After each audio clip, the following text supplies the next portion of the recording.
understand it, baby. I searched my heart inside my mind. I searched the depths of my whole soul, baby. There was nothing there to find. You told me that you'd never leave me. Girl, you just went and told a lie. Tell me, baby, why'd you do it? Why'd you make me wanna cry? Why you treat me so bad? I don't know why, baby. Why you treat me so bad? Why you do me the way you do? Why you treat me so bad? I don't know why, baby. Why you treat me so bad? Why you treat me so bad? Boy, just let me tell you how I really and truly feel. I know that I have lots of issues, but now I'm gonna tell you the deal. You tell me that I always hurt you, but I don't know what you're talking about. I tried to love you, tried to hold you, but you always seem to die. You told me that you didn't trust me and you didn't want me around until somebody else showed interest. Now you walk around with a frown. I'm sorry that you say I hurt you, but you know you hurt me too. I'm begging you, baby, I need you back, because I'm still in love with you. Why you treat me so bad? I don't know why, baby. Why you treat me so bad? Why you do me the way you do? Why you treat me so bad? I don't know why, baby. Why you treat me so bad? Why you treat me so bad? I sit here all alone just thinking how our love could be. But every time I call you up, you won't talk on the phone with me. Just don't know if I can take it. Girl, you've made me cop a plea. You've got me begging for your loving. Can't you see it's killing me? I just don't understand it, baby. After all I've done for you, I know we both gone through some changes, and now you say your love is true. Girl, you know how much I loved you, but now I guess my heart has changed. Don't beg me, baby, can't take it back. I found myself another man. Why you treat me so bad? I don't know why, baby. Why you treat me so bad? Why you do me the way you do? Why you treat me so bad? I don't know why, baby. Why you treat me so bad? Why you treat me so bad? Oh, girl, I don't know why you treat me so bad. To do what's right.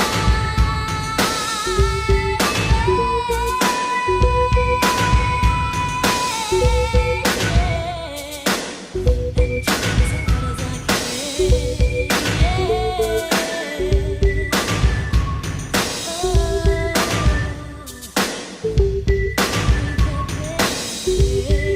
Why you treat me so bad?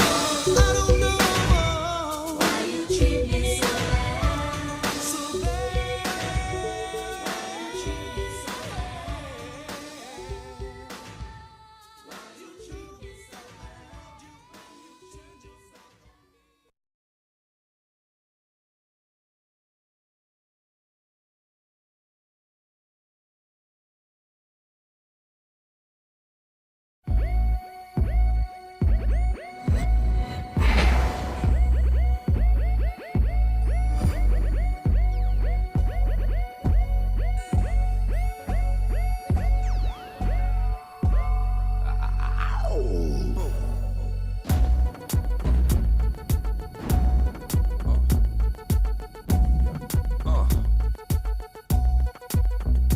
Microphone checker, swinging sword lecture, closing down the sector, supreme neck protector. Better want him, kid, Mr. Mepsa. Ballin' pop, about to blow his lid from the pressure. Too hot for TV, for cheesy. Too many wanna be hard, be easy. It's all in together, going all out together. It don't take much to please me. Still, homes are never satisfied like the Stones. We don't condone writing, see them selling crossbones. Protecting what I'm writing, don't clash with the Titan. Who blast with a license to rap recitants. Come on, in the zone with your from the group home to Cal. Your lifestyle. Put your lights out, get this to crackin', got you feeling with your out. Time for some action. Surfing the avenue, mad at you. Where I used to battle cruise, back when Antoinette had that attitude. Cover me, I'm going in. Walls closing in. Got us busting off these. My got issues again. Same song, armed with the mega bomb. Blow you out the frame, then I'm gone. Look up in the sky, it's a bird, it's a plane. It's the funk doctor spot. They're on the train. How high? So high that I can kiss the sky. How sick? So sick that you can suck my.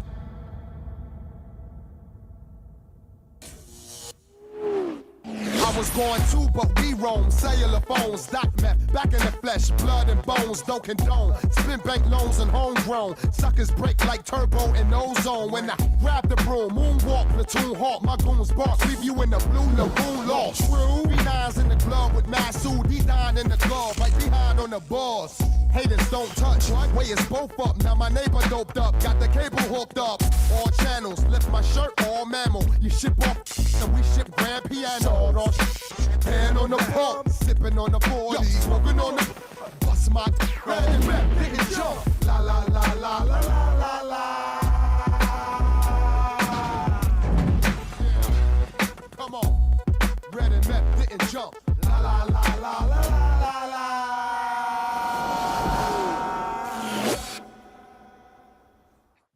What's good? Let's do a sound check. Who all here with me right now? Let me know if you're here. Hit the like button or the share or let somebody else know that we're here. I want to thank everybody for being here. It is Monday, the day before Election Day, and I'm glad. I'm so happy this is almost over. Now, win or lose or whatever, I'm sure we're going to have to hear about how the world is going to end on Wednesday. Everybody who's on the opposite side of the winner. Thank you, Crystal Hawkins. She says that the sound is great. Sorry, I got a real bad feedback going on here, so I apologize. Yeah, it's only going to be a couple days, and the opposite side of the winner will complain about how the world is going to end. The world is going to be finished as we know it, at least America. Because that's the only thing we really pay attention to. Nobody's really paying attention to overseas and the problems and the things, that's going on over there that we truly affect as America, our policies and the things we do and how we interfere and how people do business overseas. We play a huge part in that. I just don't get into it. I don't really want to hold long conversations with people, because then what happens is the divide again comes on. Sabrina Calloway, what's good? Sis, I tried to get at you the other day because of a situation. I was talking about you cooking, and I had someone reach out to me who wanted to try to get a hold of you, and I didn't have a way to get a hold of you other than Messenger, and I think your Messenger is down or something. I know you logged out of it some time ago, so I haven't been able to get a hold of you. They reached out to me about a party thing they were doing for their son, or no, excuse me, it was a daughter. It was a sweet 16 party or something. And I bragged up on how you cook. And they wanted someone to come in and do like a little small party thing for their daughter, her sweet 16. And I couldn't think of anybody better, but I couldn't get a hold of you. I tried to reach out, and I don't know what happened. It's not going through. So if you could get at me, I'll see if they still need the service. This was just like 3 days ago. It was last week. It was the end of last week. I was not here on Friday. So I'm going to say it was probably Wednesday, Tuesday or Wednesday. No, it was like Wednesday. It was Wednesday. Now that I got to be specific, it was like Wednesday, Sabrina. So get at me, reach out. You can, like, even if you reach out to Steve, you know what I mean? Maybe I should have reached out to Steve to get at. I'm sorry. Steve is her brother. That's her big brother, who is one of my really good friends. That's what I should have done, now that I think about it. But if you know, I've been going through a lot. This is that time of year where, passing of my mother, the decisions in our personal school things for my children, is a lot going on. There's a lot going on. Reconfiguring, redoing the things at the house. Florida was a real big setback for me. I don't know. There's a lot going on. We all have a lot going on at times. Sometimes, it's easy breezy. You have a month or two where you don't worry about anything. Everything is just striving and going in perfection. Everything is just going across the breezy. And then all of a sudden you hit a flat line, some things go happen. I don't know. I'm sure we all go through that. Your boy, I go through that as well. But how's everybody doing today? How was your weekend? Good news, couple things that are on the good news track. But let me say this before I move on. Um, Quincy Jones. Anybody, anybody, who doesn't appreciate the work of Quincy Jones, meaning in the industry, you know, I don't know if you understood how he impacted the industry. Now, he actually, Quincy Jones passed a few days ago, and he was responsible for a lot of careers in the industry. Even, good guys, bad guys, good girls, bad girls, doesn't matter. Once you get there, it's up to you to do what you're going to do. It's up to you to do what you're going to do. Okay. How you impact the industry and how many people lives are you going to impact? And I don't mean record buyers. I'm talking about how many people are you going to put in position to be bossy, bossed up. You know what I mean? You know what I'm saying? How many people are you going to put in position to be able to level their life up and then level other people's lives up? That's what I pay attention to with a whole lot of different things. I don't pay attention to the one person who makes it and never passes it down, or they utilize people once they get where they're going. They just they kind of just use their position to further themselves and keep everybody else kind of scrambling. I don't think Quincy Jones ever done that, to be honest with you. I don't know for sure, but looking at his body of work and the people that would work with him, he had a lot of industry influence. And I don't want to say anything bad. This may sound negative to some, but he was one of those brothers that had permission to be successful by the hierarchies in the music industry. I don't know why. I don't know why. I don't want to bring up any, I'm not going to try to smear a mug. That wouldn't be fair. But he was accepted. And if you ever watched Wyatt live years ago when we first started, one of my biggest arguments to the platform was this. I used to always say, when they were on Kanye real heavy, because Kanye was saying the things he was saying and bringing in the Jewish community, and you know what I mean? They were heavy on Kanye. I was saying things like, Kanye is a billionaire, but he's a billionaire on paper. I don't think people understand, he's a billionaire for future earnings. Because when they pulled that Gap deal and when they pulled a few other deals, the Adidas deal, he was no longer a billionaire. So, we get confused when we talk about how rich and how wealthy people are sometimes. You have to pay attention to the liquid cash that they have available. You understand? That determines how rich you are, or your credit line, which can be taken away from you. But what you have on hand determines your wealth, and that's how rich you are. So if you can put your hands on $1 billion cash, you're a billionaire.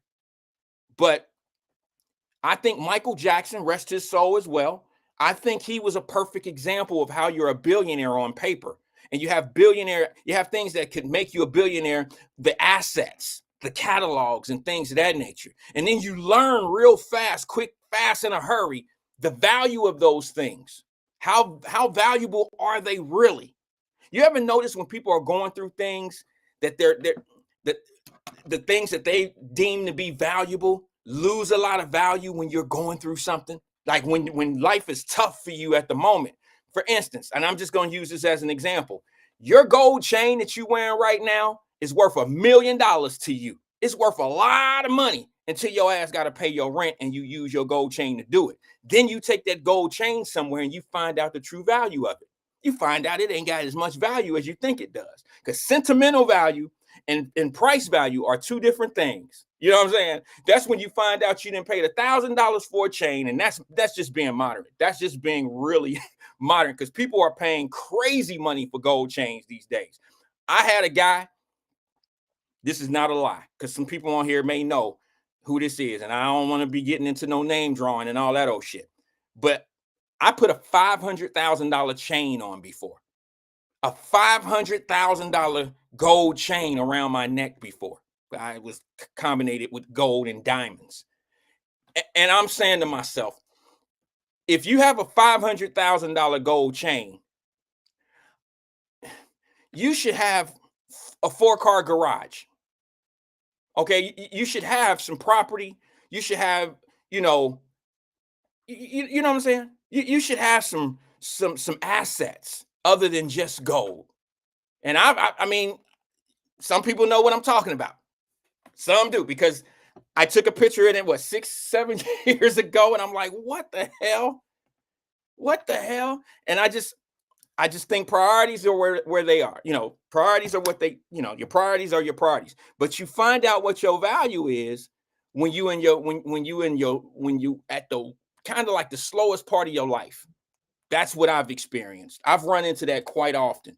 Whenever I was bustling and stumbling and scraping and trying to make it, I found out material things were worth absolutely nothing. They were worth absolutely nothing. Hey, what's going on, Daryl? DC said he in there. Mama Birch, what's good? She said, don't forget to vote. Absolutely, don't forget to vote. Daryl said, you told us the story before, and it was AB's chain. I don't throw names out like that, but it was someone close. It was someone close. All right, but no, it wasn't AB. All right, I don't want to do that. But like I said, I wasn't going to say a name. And the reason why I don't do that is because you might think that I'm referring to the priority thing as that individual. You know what I mean? And I don't really want to do that. I'm not that type of person, especially the people that I know, they respect me and I respect them. I don't like doing that. But it's true. People get to auctioning off cars, or you know what I mean? You know how it is when they want their title. How much is this car? You didn't pay $30,000 for the car. Then you take it to the title loan place and they give you $5,000. I'm like, wow. Things are just not as valuable when you're in financial need, or when you really need some help. You know what I mean? Really not. All right. So listen, man. Quincy Jones was an icon, a legendary producer, songwriter. One of my favorite songs that he was part of and put in a collaboration, a lot of people on, was Secret Garden. Remember that song, Secret Garden? I wish I had it on cue. I don't, but Secret Garden. It had all the singers in it. Johnny Gill, I'll be sure. And I mean, it had Tevin Campbell. It had a whole bunch of people in it. And I pay attention to how people work with you in the industry. You know what I mean? Like, some people just don't get along in the industry. They won't work with one another. And I think it's sad. And I'm sure they have their reasons of doing what they do. There's a lot of hating in that industry. A lot of people that don't want to see other people be successful. And my thing is, when you look at a Whitney Houston, rest her soul as well, and then you look at someone like Mariah Carey, who's in the same genre. I mean, there's enough people out here to buy as much music as them two would put out. So what's the point in putting them against each other? Same thing in rap. They did that in rap when we were coming up, and it was like, okay, this group is X Clan is dope too, and then Poor Righteous Teachers is dope. Why do they have to battle in the albums? It's not a matter of that. I didn't like when 50 Cent and Ja Rule did what they did in the rap game. To start betting and turning the culture against one another to see who was going to put out and sell the most albums. It was crazy. I didn't understand that. I didn't understand why they would do that. Record sales. If you put out more records, if you sell more records than me and our drop date is the same week, you sell more records than me, I'll retire. I remember 50 told that to Ja Rule. And then they ended up beefing to a point where now if you don't like this guy and you like that guy, now you're a problem. Sound like politics to me. I'm just saying, we got to get away from that. We got to, Barry, thank you, Laroche. He says Secret Garden, he or she, I don't know who Laroche is, but Secret Garden, Barry White, El DeBarge, James Ingram. Now, look at that lineup they put. They put some of our greatest artists on one song. I mean, you know what I'm saying? Some chill artists on one song. Outside of that, the next one, I guess, We Are the World. When it had all those people on it. I don't know. It was not Johnny Gill. I absolutely love that song. The singers were Barry White, I'll be sure, James Ingram, and I don't know why I said Johnny Gill. Did I say Johnny Gill? I should have known. I don't know if Johnny Gill was on my mind or what it was, but it was one of them dudes that scream and holler like Johnny Gill. Was it James Ingram? Because James Ingram was cool. He was smooth, but he would yell. You know what I'm saying? He had his moments where he would yell throughout a song as well. So, Quincy Jones, 91 years old, passes away. I believe he passed away yesterday. I don't know for sure. I haven't seen an official press release. I've just been hearing people talk about it on social media. And then I did see the news, but I didn't catch the date of when he passed. But he was an impact to the music game for sure. I think I liked him because he gave a lot of people opportunity. And what I mean by that is I know a lot of people are still sore at Will Smith, but he actually put Will Smith in a position that he's in today. It was Quincy Jones that made Will Smith the Bel Air Prince of Fresh Air, Bel Air, whatever, the Bel Air Prince, whatever it is, Prince of Bel Air. It was Quincy Jones that did that. He put him in that position. And I love to see when people utilize their position to empower other people. Now, as long as it's treated fair and right, and they do what they're supposed to do, and they bring along people, I love it. I love. E-Man said, F them, Wyatt. Johnny Gill killed it on Secret Garden. Bro, don't instigate. I made a mistake. I messed up. Johnny Gill, I know, was not on Secret Garden. That song was out when I was a DJ. And every time I had to do like a wedding or anytime I did something where older people were involved, I had to play that song too many damn times. I should know the extended version time. I should know the regular version time. I should know more about that song than anybody that's on this platform right now, because honestly, that was one of the songs that was highly requested when I was a DJ, bro. It was.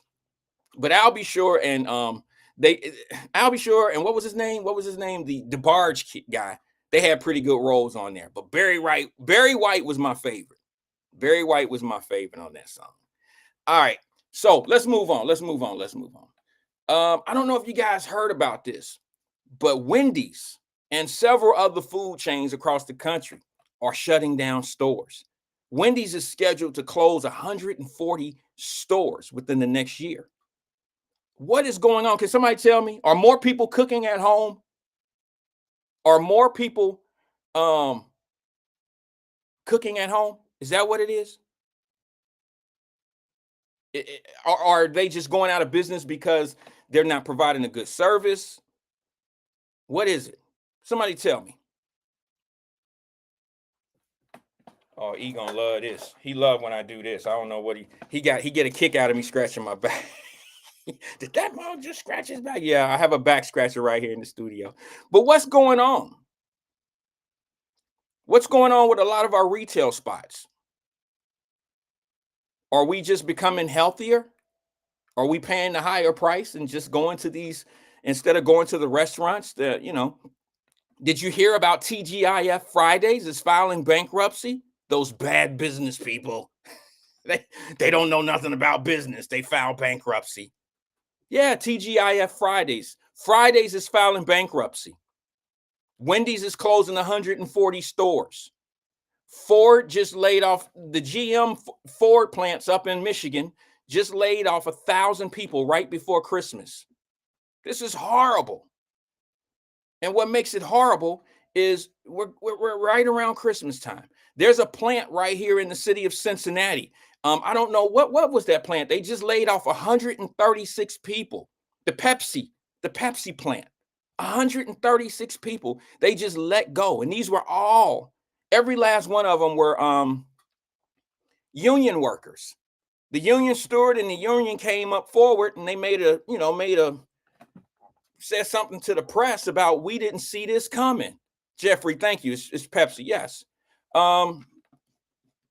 Tracy Dillingham, happy belated birthday. I can't go without saying happy belated birthday. Yesterday was Tracy Dillingham's birthday, Sunday, right, sis? Sunday.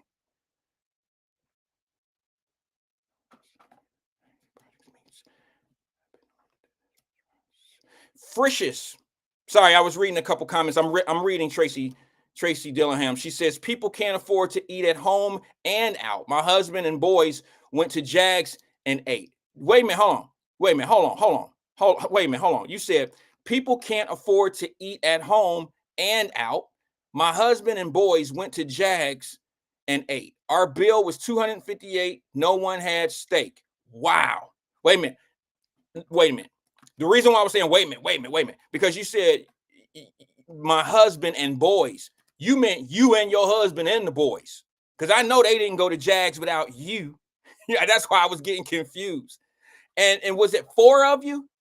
Because remember, I just told y'all we went to Jags, my family and I. It's 4 of us. We went to Jags, and I was like, damn, damn. Yeah, you know what I'm saying? And 258 and not eating a steak. Yeah, that's crazy. That's crazy. We averaged out of 4 of us, we averaged about $75 a person. That's expensive. But Jags is not one of them places that you just go every night. It's a special occasion place. Is that where you guys went for your birthday, Tracy Dillingham? Was it Jags? Did you guys go for your birthday? You should have called and told me. I had coupons. I go quite often. They'll send me those little Patriot, those coupon things. I could have hooked you up. She said, thank you. Yes. Yeah. Shaba. He says, I didn't say that right, did I? Shaba says every company filing bankruptcy to make for automation. Huh, Wyatt? They are. A lot of people don't really want to come to realization of that, but that's what's going on. People are cutting back. Manufacturers are cutting back because automation. And here's how you kill a union. You just do exactly what Pepsi and all the rest of these companies are doing. I don't wish it on anyone, but unions is like an old guard. Unions are having a hard time getting in new companies these days. Now, I'm not down in unions. I'm just telling you what's going on. And now what's going on is they have a new way of beating unions by just firing your ass, just saying we don't need these people anymore. And I think union contracts are such an old guard that they don't really have an addendum in there that stops that. They don't have these companies from just saying, hey, we don't anymore, and get around that. Yeah, it's something that you guys got to pay attention to. She said for my birthday. Got you. All right, I'm caught up now. Yeah, Diana said, man, gonna miss cherry Coke from Frisch's. There's a couple things I'm gonna miss from Frisch's, but Diane, when I say it, I get played on. I am going to absolutely miss their cherry. There's a cherry Coke and a strawberry Coke from Frisch's that I would get occasionally. But every time, right around this time of year, I would get their pumpkin pie. I don't eat pumpkin pie from anywhere else. It's just Frisch's. Frisch's pumpkin pie with that whipped cream on top is unbelievable. And I'm going to miss that. It looked like they're closing all of them. Looks like a judge or a magistrate has given permission for an eviction of several. I think it's like 9 more Frisch's. That's going to be, that's heartbreaking. I mentioned it a few days ago. I think what's going on is, Diane, don't get mad at me, all right? But I think what's going on is this, sis. I think that the consumer is dying off. The older folks, Frisch's was my mother generation. They just came up eating Frisch's. And like my mom, she don't eat Frisch's anymore because she's not here to enjoy it, right? The older people are retiring from jobs, and they're not going to Frisch's around the corner from the office anymore. They're at home, and they're not going to Frisch's every day anymore. They just is not doing it. And Frisch's is suffering from that. And eventually, only so much suffering you can do. I haven't been to Frisch's on a regular basis and probably before COVID. A couple buddies of mine, we would go in the mornings for the buffet, the breakfast buffet. Pardon me, I have my retainer in, guys. The breakfast buffet. We would go and we would just, we would sit there for an hour and a half talking shit, eating, breakfast. And it was a great day. Every day that we would go, it was a great day to get there and talk and strategize and eat and do what we do. But I think the consumer for Frisch's is pretty much over with. And I had a buddy, I think I told y'all this last week or the week before, Barry Frisch, a buddy of mine. He was part of the Frisch family. And he explained to me why they never, expanded out to other places and how they did sell some of their rights to Shoney's. If you guys know it, you ever heard of Shoney's? Shoney's is Frisch's down in the South. And he explained the strategic, the liabilities and why they didn't want to get involved in that. They just would sell the rights. And I thought it was pretty cool, but I was fairly new into the business conversation at that time, and I didn't understand too much of what he was saying. And Barry had this way of making you feel stupid when you didn't understand what he was talking about. But that's good. He was a good guy. He was a great guy. One of those type of people that you just sit back, say less, and just listen to him and learn. And learn. John Love said White Castles in Springdale uses AI to take drive-through orders now. Wow. Wow. Yeah. There's a pizza place. Did I show y'all that video some time ago? Over in Italy or somewhere overseas. I think it's in Italy. They have this pizza joint. AP, I'm going to get to that comment here in a second. He said, no, Wyatt, Frisch's was going downhill before this. I'm going to read that here in a second. Give me a second. There's a pizza joint over, I believe, in Italy. And it's a fast food pizza joint. It's like going into, like, I don't know, Pizza Hut and ordering a pizza right there and waiting for it. And they have it all automated. You place your order on a screen, and then you watch these robots make the actual pizza. And they put it in the oven, they make it, put it in the oven, grab it out of the oven, cut it, put it in a box, and drop it down to you. And I'm wondering how many jobs just how many jobs did that just take?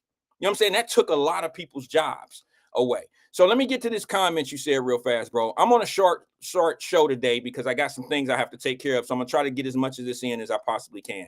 AP, what's good? I'm glad to see that you back, brother. I really am. He said, no, Wyatt, Frisch's was going downhill way before this. I was a manager there in the 90s at Guest Street location. That's the one we used to kill in the mornings, bro, with the breakfast bar.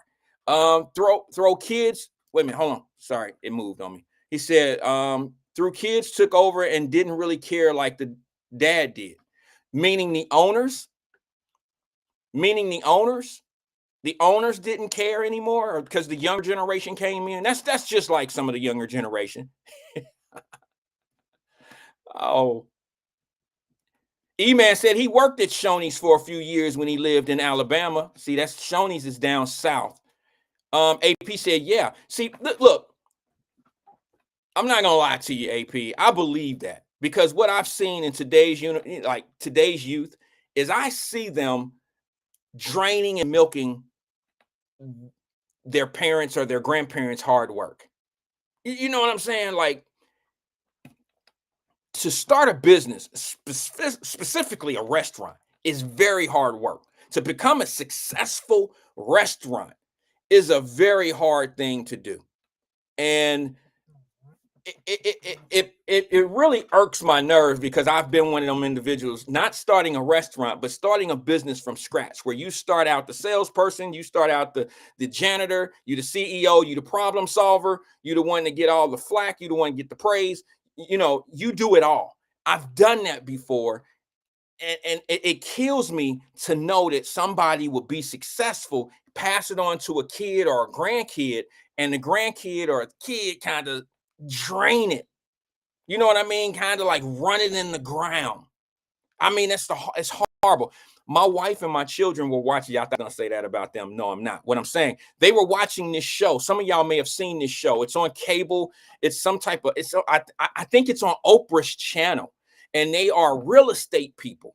And the grandfather and the grandmother started this real estate company years ago. I mean, decades ago. And they have made this into a multi-million-dollar company, and it's down in Atlanta. And I'm watching the cousins and the grandkids and the mothers all work in this company. And you would think that they started this company from scratch. You know what I'm saying? They wearing all the Gucci, they pulling up in all these nice cars, and they want to sell off everything so they can absorb the money. And I guess y'all could say, well, what's wrong with that, Wyatt? It is freaking disrespectful if you ask me. That's just my opinion. It's so disrespectful. Don't get in the business if you're just there to soak out the money, to wring out the money. Don't get in the business. Just sit back, let them make the money, and you get your little cut of the family business, your allowance. But it is totally disrespectful to your great grandparents or your parents or whoever started that business, and you're only there to live off of the sale of it or whatever, whether you're just trying to drain it for the money that it is. And I watched my daughters and my wife was watching it. I don't know what it's called. It's a real estate movie. Maybe you guys, maybe, you know what? Let me see something. if you guys don't mind, because I want to support it because I believe it's a black platform. However, let me just ask my daughter what the name of that is, because I want you guys to go check it out. Hey, Rand. Yes. Hey, quick question. What's the name of that real estate company, real estate show you and Mom and Trinity were watching, where the family owned it and the grandparents put the real estate up? They started the company. I have no idea. Oh, Trinity had that on. all right, I'll call Trinity. I'll call her real fast. Thanks, babe. My youngest always know. She know all of it. She keep up with everything.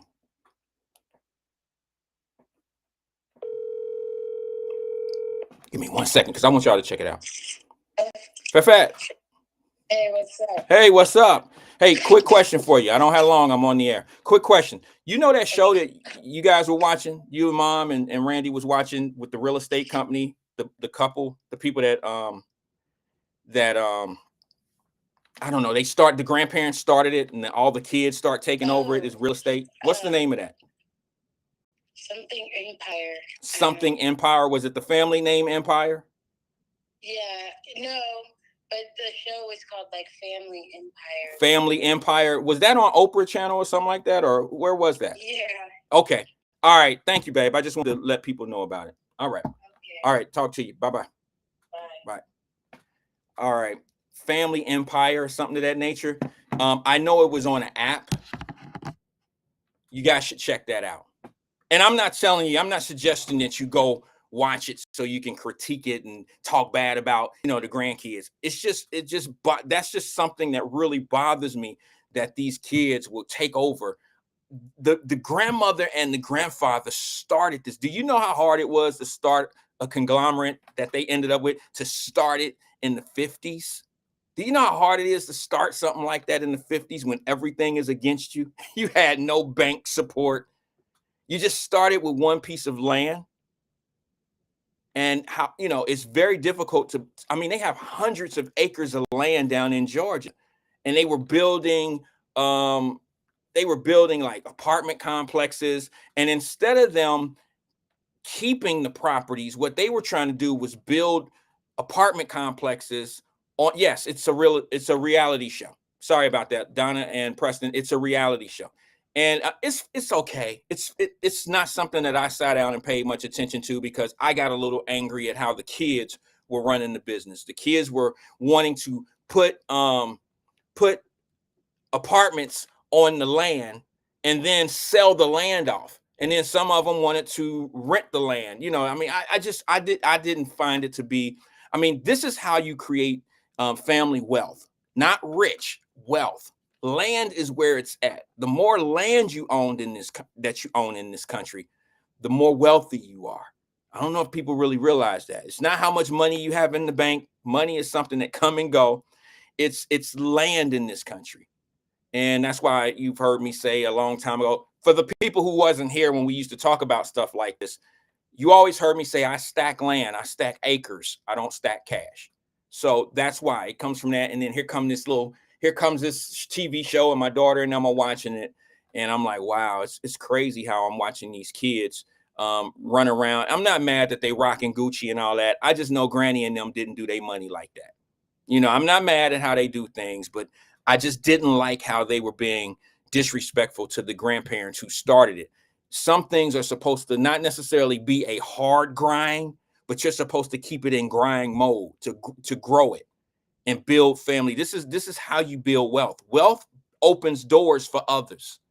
You see what I'm saying? It's not just having one person in position. That's why I get a little hectic on people like the Quincy Joneses, like how he opened the door for other people to be independent and to be able to go do their own thing, start their own production companies. Quincy Jones had a lot to do with P. Diddy getting the positions in with what's his name, the older white dude.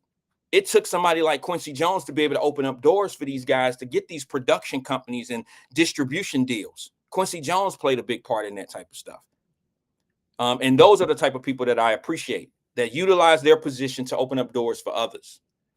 All right, so listen, Bengals got to win this weekend. I know I just shifted, but it's on my paper right here. I wanted to talk about the Bengals, not about the win. I ain't gonna talk about the team. They just did well.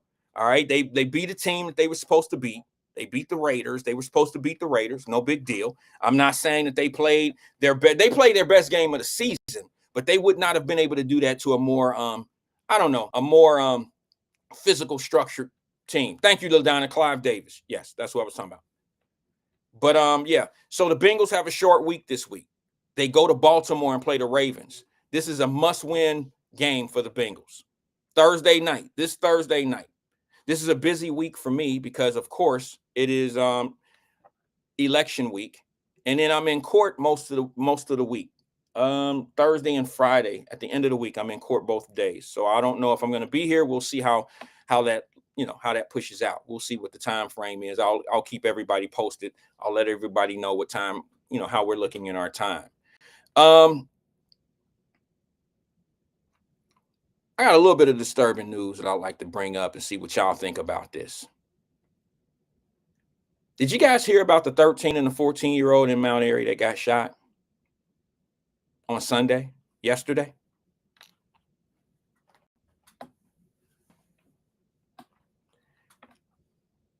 Before I talk about that, let me go to the phone lines, okay? Because I want to deep dive into that. Since crime is down, but homicides are up.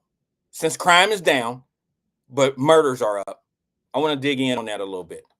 Let's go to the phone lines. Good afternoon, caller. This is Wyatt. Who am I speaking with?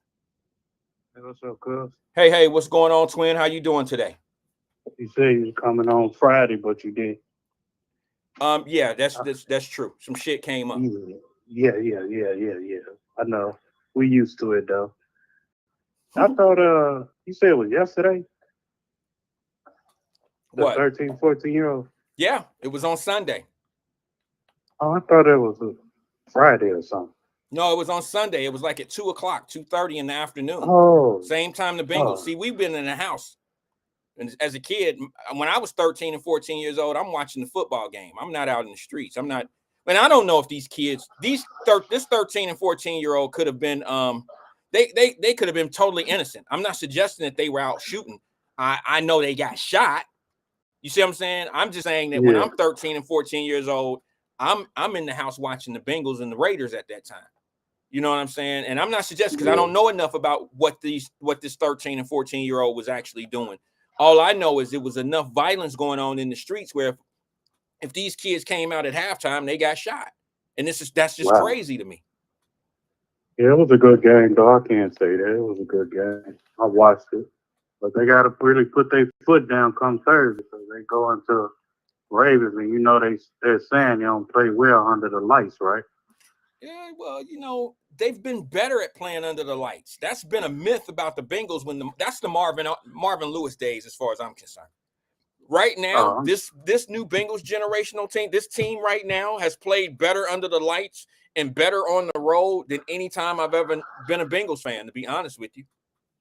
Oh, okay. Yeah, I started 14, 15 working at Shoney's when I stayed down in Mississippi, like a couple of years, maybe 3 or 4 years. But I started out Wyatt as a busboy and everything, dishwasher. Then one day the prep lady got sick. So, bring the breakfast out and the fish every Friday out for the buffet. And they said, Twin, you want to run there? I said, I don't know how to do it. And he started teaching. So I started doing it and everything. And they was liking it. So kept the fish and everything going and everything. And, that was like my first job. I hated they clothes too, White. Who? Man. Frisch's? Shoney's. Oh, Shoney's. Where was this at? Yeah, this was in Carranth, Mississippi. Oh, Mississippi, okay. That's like an hour south of Jackson, Tennessee, around 45 minutes north of Tupelo. Let me ask you something, twin. When you worked at Shoney's, was the big sandwich, was that called the Big Boy as well? You talking about that tartar sauce? Yeah. Hamburger? Yeah. Was it called the Big Boy? No. Oh, okay. I thought that Shoney's was actually Frisch's and they had the same thing and the same logos and everything. Totally different from Frisch's. Oh, I thought it was the same thing. Didn't they use the Big Boy logo? I think y'all had a Ryan's here, right? Oh, who? Ryan's? Did Yeah. y'all have a Ryan's here? Y'all had to have a Ryan's. Yeah, we didn't have that many in Cincinnati. I don't remember Okay. many Ryans being Ryan's and around. Shoney's are partners. Okay. They Okay. were just alike. It was just another Golden Corral and everything. That's Okay. all it is. But I Okay. hated they moved, man. They had some banging breakfast, and every Friday was that fish, man. Okay. Everybody, I mean, I used to hate coming. I say, just take me off the schedule Friday. But when I was in the tip style roll, it did, because I was making like maybe back then, this was 90, what, 96, 95 maybe. I Mhm. probably making like $4 and stuff, some Okay. change. And Yeah. then when I seen them Tims, Wyatt, hey, put me on Friday. Yeah. Yeah. Them cash tips are a pretty good thing, man. Yeah, It's man. cash, So yeah, cash each those day. some good old days. And right now we got that new generation. Why these young folks ain't putting no emphasis on it, man. They ain't putting their foot on it. They just microwaving it up. Just like when people go there and look, Red Lobster, I hate to see it. That ain't nothing but microwave food, man. That stuff ain't but from scratch, man. It's microwave. People paying all that money for them crab legs, whatever else come out, and they just don't. They don't. Young kids don't put none in there, man. All they know for is Takis and cheeseburgers and stuff. That's the only thing they can cook, and noodles. Sound like Other me than when that, I was a man, kid. I'm not even gonna huh? lie. Sound like me when I was a kid, quite frank. My mother was not at home when I would Or come why home. we can get why if you ever watch your grandma, your OG or something like that, your aunties or something, why we took notes. You remember Uncle Willie D used to drive that pickup truck or that station wagon. You always like, one day I'm gonna get in there, I'm gonna just take off and drive. Cause my daddy, he a Cadillac man, and all he used to drive was a Cadillac. I wasn't getting in them tow truck. I mean, till I got older, but he had Cadillac, and his business was the tow truck and 18 wheel. And I wasn't there driving none of those, but that Cadillac, get tired, and I seen them 87 Fleetwoods and all.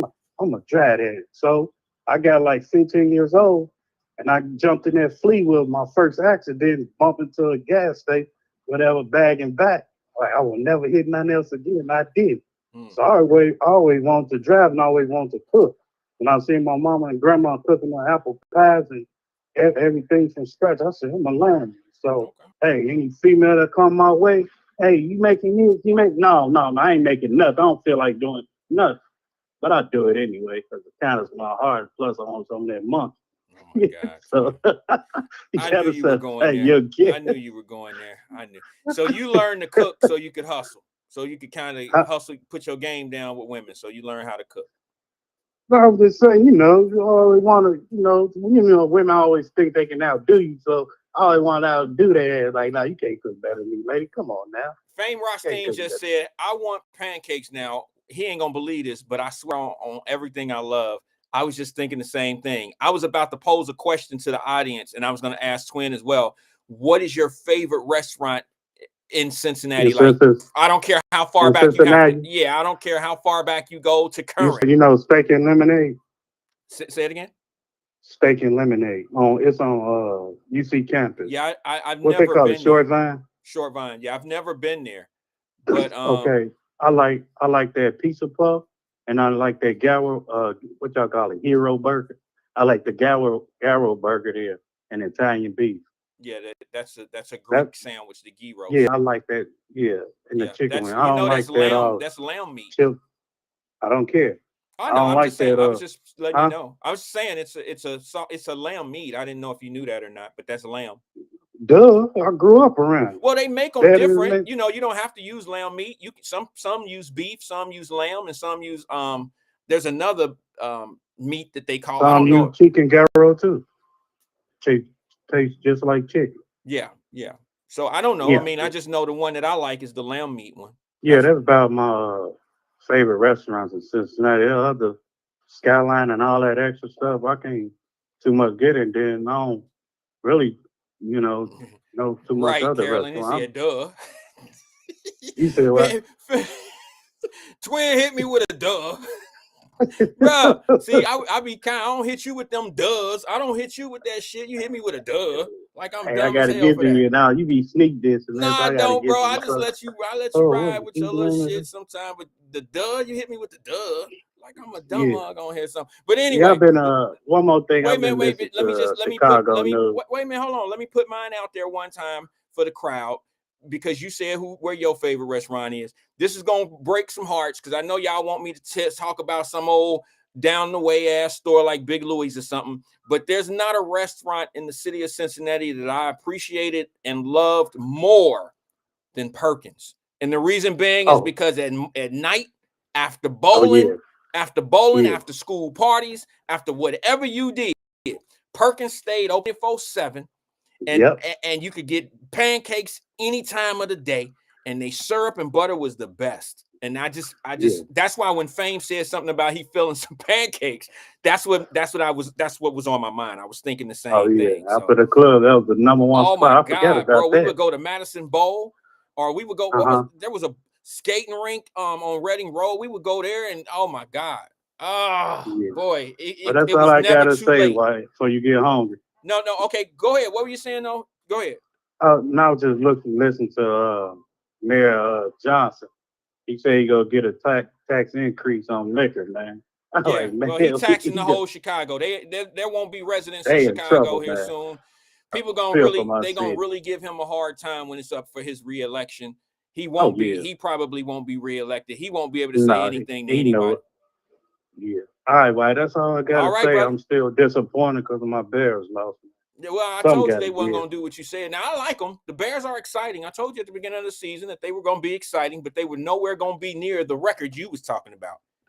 I know you're a hater, though, but I'm not a hater, bro. I like the Bears. You got to congratulate your haters. I know. I ain't no hater. I'm a realist. Okay, I'm a hater. You know, haters are realistic people are known as haters in this world. Y'all do know that. When you say real shit out here, you're known as a hater. Well, some of them. All right, brother. I appreciate you engaging with us. Thanks, Twin. That was Twin. I beat him to the hang up that time. I didn't want to hear that. I didn't want to hear that. But yeah, man, Perkins was my favorite. Perkins was the place you could go after every event at 2:00 in the morning, 3:00 in the morning. No matter what you were doing. We went bowling at 2:00 in the morning. We would, go at midnight. They had midnight bowl. We would go skating, and it was always a Perkins somewhere. I think Perkins is today's Waffle House. Maybe to the younger kids today, because y'all know it's Sean D. Nutter on here. He can verify this, and some of y'all that go down to the Freaknik and been traveling to Atlanta since you was 21 years old or whatever. But I think there's a Waffle House on every corner in Atlanta. Damn it, there's more Waffle Houses in Atlanta than I've ever seen. And in Cincinnati, you find them in different. It's one in the neighborhood, but in Atlanta, you can see one and see another one a block and a half up. I've never seen so many Waffle Houses in my life. I'm like, what do these franchises cost? You know what I'm saying? And yeah, of course, Donna said, no, they better than Waffle House. I'm not saying that they're as good as Perkins. I'm just saying that the Waffle House is more like the Perkins of our day. When you get out of the club or you go somewhere, I used to throw fights. And I would throw them, like when I have my Cincinnati fights, I would sometimes have them down on the river. And sometimes the fights would be done by 1:00 in the morning, 1:30, and I could hear everybody saying, oh, yeah, we about to go over here to the Waffle House. The one right there, is that Newport or Covington? See what I'm saying? In Atlanta, it would have been one in Newport and Covington and one in between. You see what I'm saying? It's just heavy Waffle Houses down there. But Waffle House was the place that they go to now. You don't have I think the Pancake House, what are they? They tried to do what Perkins was doing. But they couldn't hang. Waffle House took that over. So after all our fights, I would hear that the people were going over to the Waffle House, and I really thought that I should have negotiated a deal, because the place I would use the Round Hotel over in Newport, and the Waffle House is right in the back, like right after it, or right behind it or something. She passed the street. I don't know. But they got a lot of money off of us for being in that location. I mean, it was crazy. Anyway, all right. So, yeah, Perkins was mine. Did anybody else put anything up? Did anyone put their favorite restaurant up? I don't care if it's a now or if it was a then, if it exists now or if it don't exist now. What was your favorite restaurant? And I think that Perkins was mine because, you know, there's nothing better than food at 2 o'clock in the morning.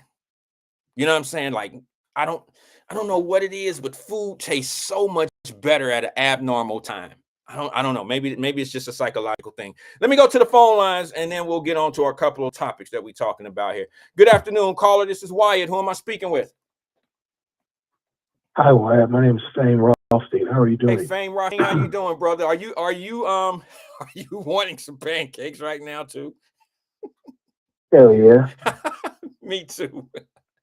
I'm a pancake head. You know what I'm saying? Like, you know, I remember that tremendous 12 at Perkins for like $8 or $9. That was like banging Yeah. at 2 a.m. Yes, sir. You know what I'm saying? Yes, sir. I don't know what it was called, but I'm gonna trust and believe that what you're saying is what it is. I don't remember any other, you know, like the All-American. No, they had a Waffle House. Magnificent 7 and a tremendous 12. Okay.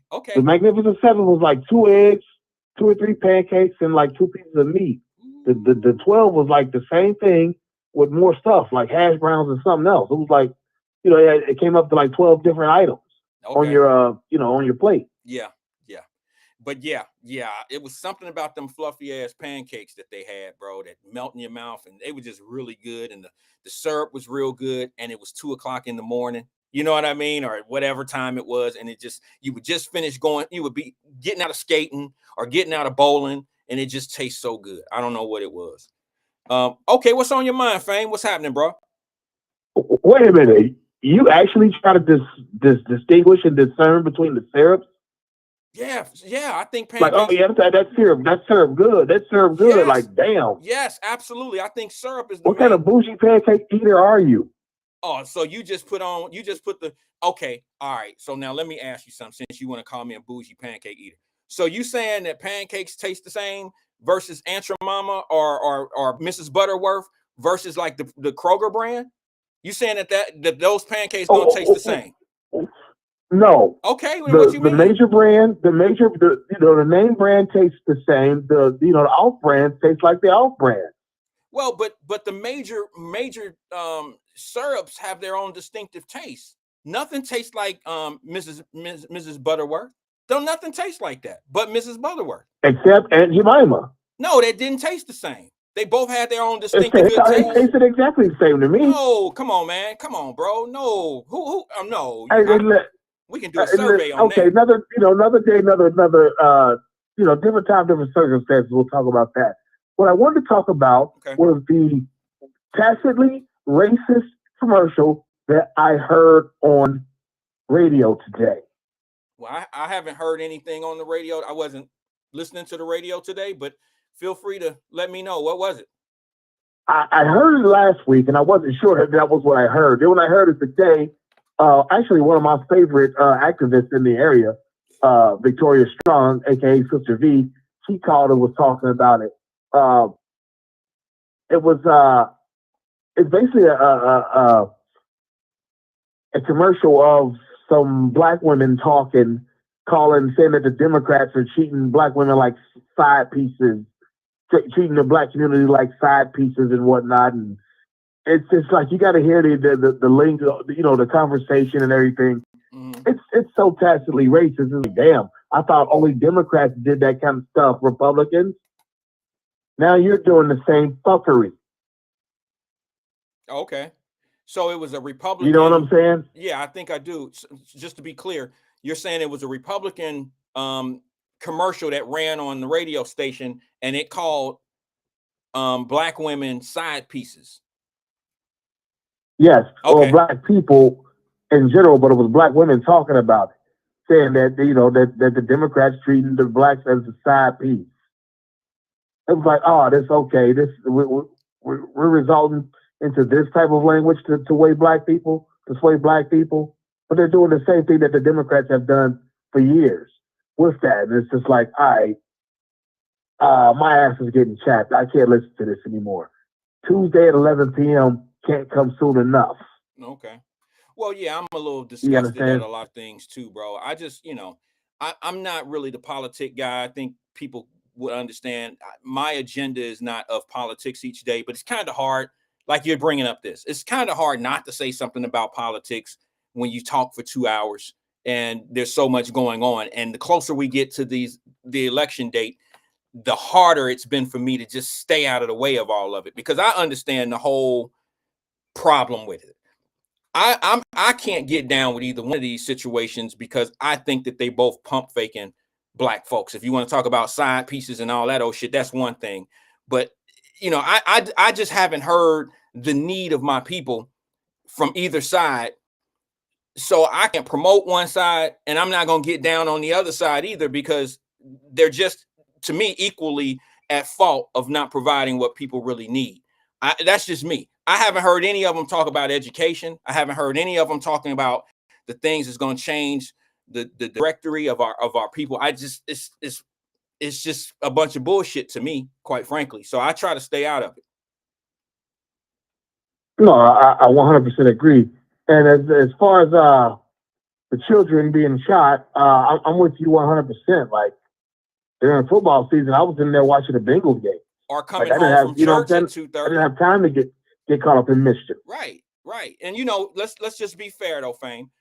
We don't know, and I don't know. I'll show the clip. I mean, right after you get off the phone, I'm going to show the clip from the news article of the 13 and the 14-year-old who got shot on Sunday around 2:30. That's Bengal time. The Bengals game is still on. We came outside after the Bengal game in the Fay, and we would play football. You see what I'm saying? But we wasn't out in the midst of getting shot, and this 13 and 14-year-old can be totally innocent. Either way, it doesn't really make any difference to my argument. There's too much violence going on where 13 and 14-year-olds are in the line of fire of these gunshots. And we sitting here talking about crime is down, but homicides are up. And that's just, to me, that's like, who could you go say that to and it be okay? And nobody challenges it, or no one says, well, that doesn't make any sense. Like, I just don't get why people let shit like that ride. And the reason why, a lot of people don't challenge stuff like that is because of the get along gang. And I mean, that breakdown just doesn't make any sense to me to say to a group of people unless you think they simple. That's just me. And you can make any numbers look the way you want them to look, right, Fame? You can make anything look, you can justify anything and make anything look right by saying, hey, crime is down, but, homicides are up. It make it sound like some shit being taken care of. But to me, that's what? It's this, bro. And some people about to be mad at me for saying this, but I think you'll appreciate what I'm saying. When you say, boy, she ugly as hell, but she got a body. You see what I'm saying? Do you understand what I'm talking about when they say that you want to justify being with that woman? Oh man, she ugly as fuck. You and your partner, she ugly as hell, but boy, she got a body. And then that her having a body justify you being with this woman that you ain't really have no business with. You ain't gonna be with her. You just trying to do something, that's gonna probably mess up your life and her life. But the justification is she fine, and it's that same type of rhetoric and that type of speech that throws me off when people come in and try to pimp me with the mouth. They just pimp him out with the mouth. I can't stand it. It blows me away that people don't challenge it or say anything about shit like that. Indeed. And see, before I go, I just want to ask you, if you don't mind, could you make Stephanie High honor her bet? What was that, bro? I seen the comment in there. You were talking pancakes, and then you said something about making Stephanie High. Sure. What bet did you guys have? Y'all friends now? Y'all friends now? Sometime in the group. Okay. I never knew we was enemies. What do you mean now? Well, y'all have had words in the group before. We ain't have words. I just had to redirect her sometimes. Like I always do with women. I don't deal with women. I don't debate them. I redirect them. Okay. Well, what was y'all bet? Because you shouldn't be arguing with a random man. Okay. And that's why she lost her bet. Because she was arguing with a random man, me, and made a bet and lost. What was the bet? And to lose the bet. What was the bet? Huh? What did you guys bet I forgot. on? It was so long ago. Say you it was forgot. earlier in 2024. So how everybody knows you I won it. You can ask her. You can ask. But Fame, you gotta make it make Alicia. sense. You gotta make this make sense. What? You don't know what y'all bet on, but you know you won. I don't remember what it was because it was so long ago. Because she hasn't you do know you owe me $20 from the boys club. You do know that, right? Remember that? I know I don't owe you because I wouldn't have talked to you because I ain't hang with old niggas like that. Oh my God, bro. So I know that's a lie. But everybody in the group saw that. Everybody in your group with your name on it saw that bet. And she lost. The bet? And her bet was I forgot what the actual bet was. So you're going to come to court with no evidence, nor have it's already been confirmed. Actually, yeah. Oh my God, bro! It's already been confirmed that she lost. So Alethea, like I said, it was months ago. So it was probably 8 months ago, man. So 8 months ago. So Alethea is your witness of what you guys bet on. Okay. Well, maybe she'll call in. You can scroll back out through all. You can scroll back through all those posts. Yeah. All right. So let me make it easier for you now, Fame. Since we don't know what the bet was about. What was the bet for? Like, what does she owe you? She owes me breakfast. She owes me breakfast. She owe you breakfast? Yes. Okay. Because I think what it was it was just like we're talking now about like why are you arguing with a random man just to prove to you that you need to domesticate it a little bit. I'm gonna, you want to bet on something that I already know, but since you're taking this bet, if you lose, you owe me breakfast, a hot breakfast that you're gonna make. Okay, all right. She has an honor that she's going to make. Yeah, and them people, she runs your group with your name. So if she ain't honoring her bet, we can say that Wyatt hang with a bunch of ain't shit people. Oh, ain't because they don't honor their bets. I mean, I wouldn't do that. I'm just saying. Fame, you wild, bro. Okay. I'm just saying. I just want my bet on it. Y'all was talking about pancakes, and I was just like, damn, she do owe me some pancakes. You're going to bring up somebody owe you some pancakes for some shit you don't know nothing about 8 months ago. You sound crazy as hell. You sound like I forgot what the actual bet was, but it was something that I was so confident at it. I was like, well, why is she taking this bet? She just wants to argue. I hear you. And she agreed that it's been real. I'm gonna hop off of here. All right, bro. It's been real. I had fun. I'll holler at y'all. Hey, you take the what's his name? DeAndre Hopkins for an anytime touchdown tonight, plus 185. Holla. Free advice from the betting guru. Okay. Let me write that down. DeAndre Hopkins. I don't even know what teams play tonight. Monday Night Football. I'm gonna start getting ready for Thursday. If I ain't be on some bullshit. 8 months ago, we had a bet, a pancake bet. I don't remember what we bet, but I remember that I won. I remember that I had a bet with her and she's supposed to fix me pancakes. I don't know why, and I don't know what we were talking about, but I knew I was going to win, so I bet her. Okay. Maybe she'll put in the comment screen or something. I don't know. Maybe because, now what she'll do is she'll come back and say, I never betted him. I don't know what he's talking about. And then he's going to sound crazy. It's going to all sound crazy. But anyway,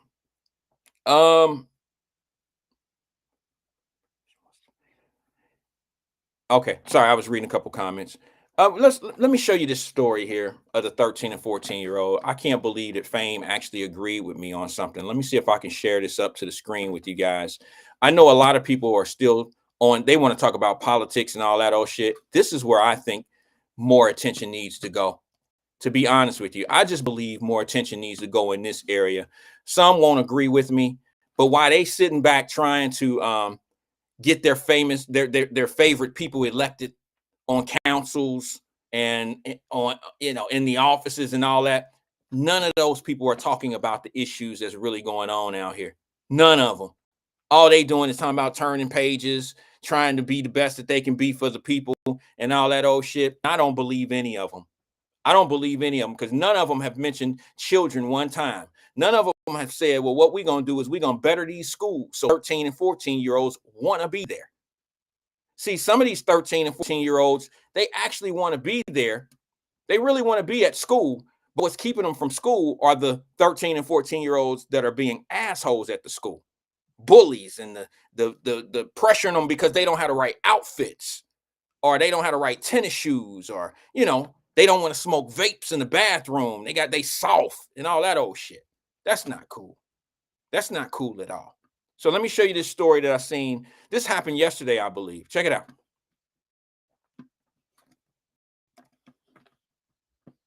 And also developing this morning, 2 people in the hospital after a shooting, this one taking place in Mount Airy. We're told it happened around 2:30 yesterday afternoon on Kirby Avenue.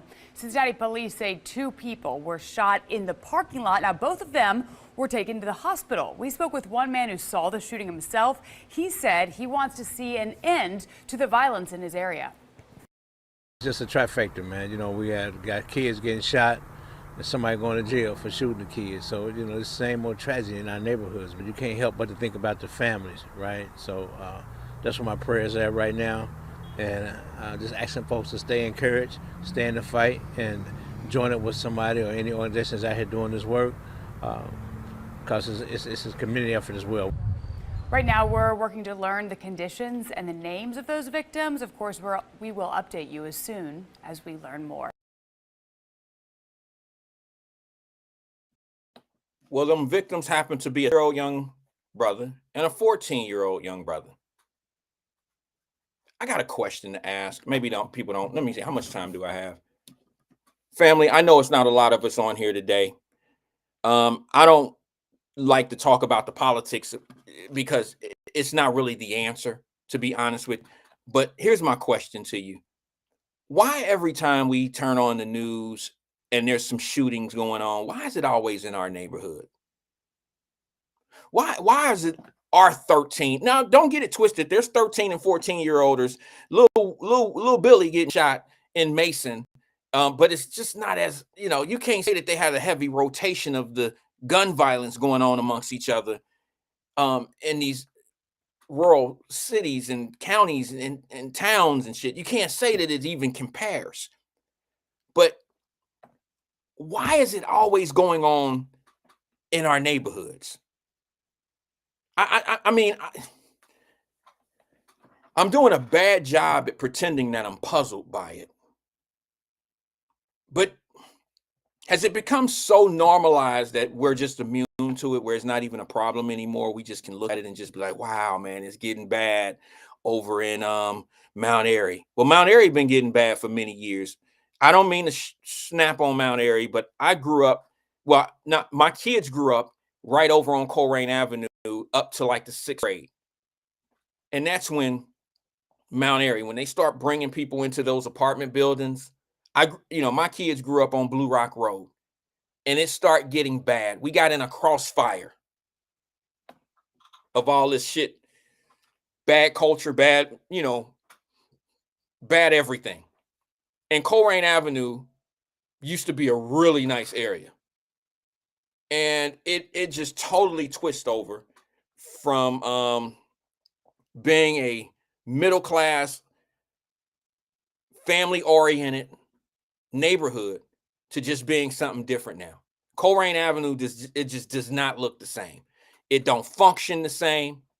There's people on here right now. I can see the names. There's people on here right now that know what I'm talking about because you grew up in that area, and I know you're not there anymore. And I know you wouldn't want your kids to be raised in that same area that you were raised up in.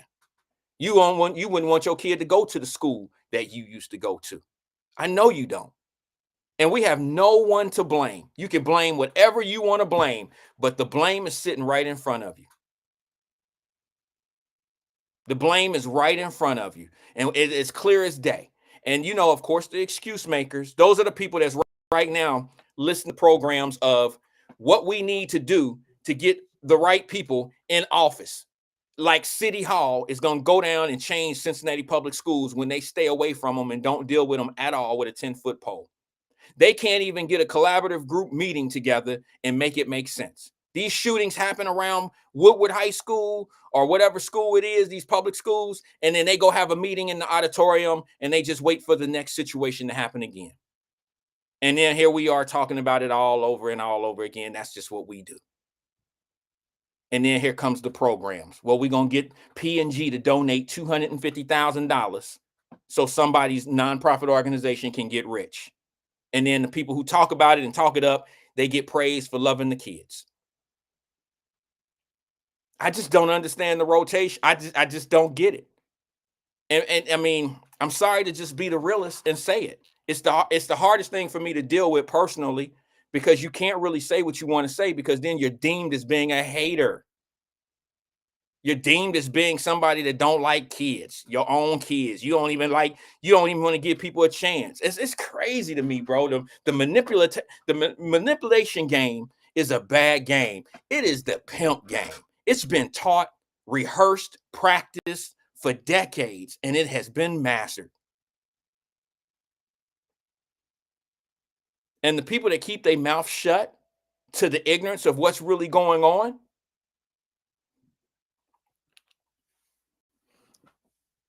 I just want you to remember this, because I've said multiple times, that's the same white cop in the car with the racist cop who don't report the racist cop. Y'all call the one who don't report he's just as guilty. He's just as guilty. So if you're going to live by that logic, if you're going to judge those people by that logic, you have to live by that logic yourself. So if you're not going to call out what the real problem is, if you're going to let little Ray and them sell dope on the corner and then get mad and act like they ain't doing nothing wrong, and then when they get pressed down on, you feeling sorry for little Ray and them, and you don't really care more about your city or your community, you get what you support.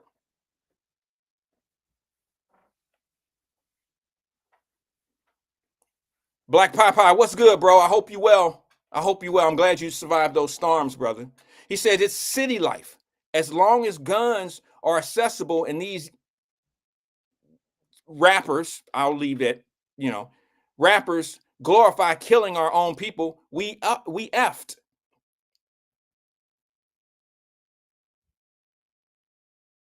See what I'm saying? At least he attempting to tell the truth. He attempting to tell the truth. Like, you got people right now that are actually praising Young Thug. These guys that are beating these murder cases because people not snitching, but they killing one another. They sending out hits. I just don't understand how we start praising the bad guy, normalizing it. And it's not like they going to hit political, ops. They're not going to hit somebody that's against us or stopping us from doing something. They hitting us. It's us hitting us. Now, reason why I said Black Popeye is trying to tell the truth is because it is. He said, let me back it up a little bit. He said, as long as guns are accessible and these rappers glorify killing our people, we effed. Okay, I see what you're saying. Guns are accessible everywhere. Guns are accessible in Mason, Ohio, Lebanon, Ohio, Dayton. Guns are accessible everywhere. But the killings that go on and the things that where else in the state of Ohio are 13 and 14-year-olds being dropped by gun violence? Where else? What suburban area are 13 and 14? And I'm not talking, like, let's not say just because it happened in a school shooting happened, that justifies that it happens everywhere. School shootings are nowhere near as rapid as what's going on in Chicago.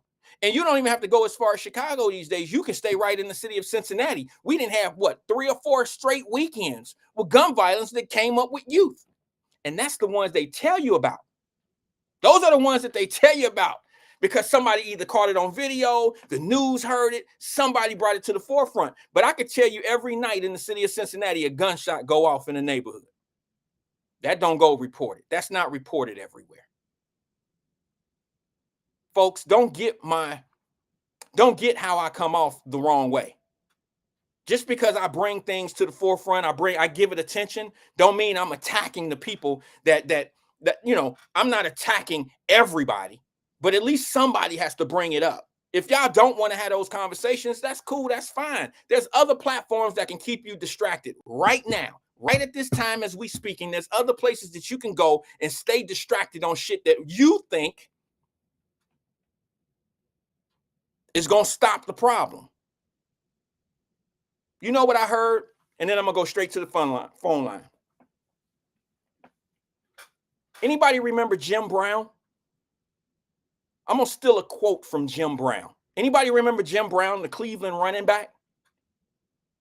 Cleveland Browns running back, one of the best football players ever.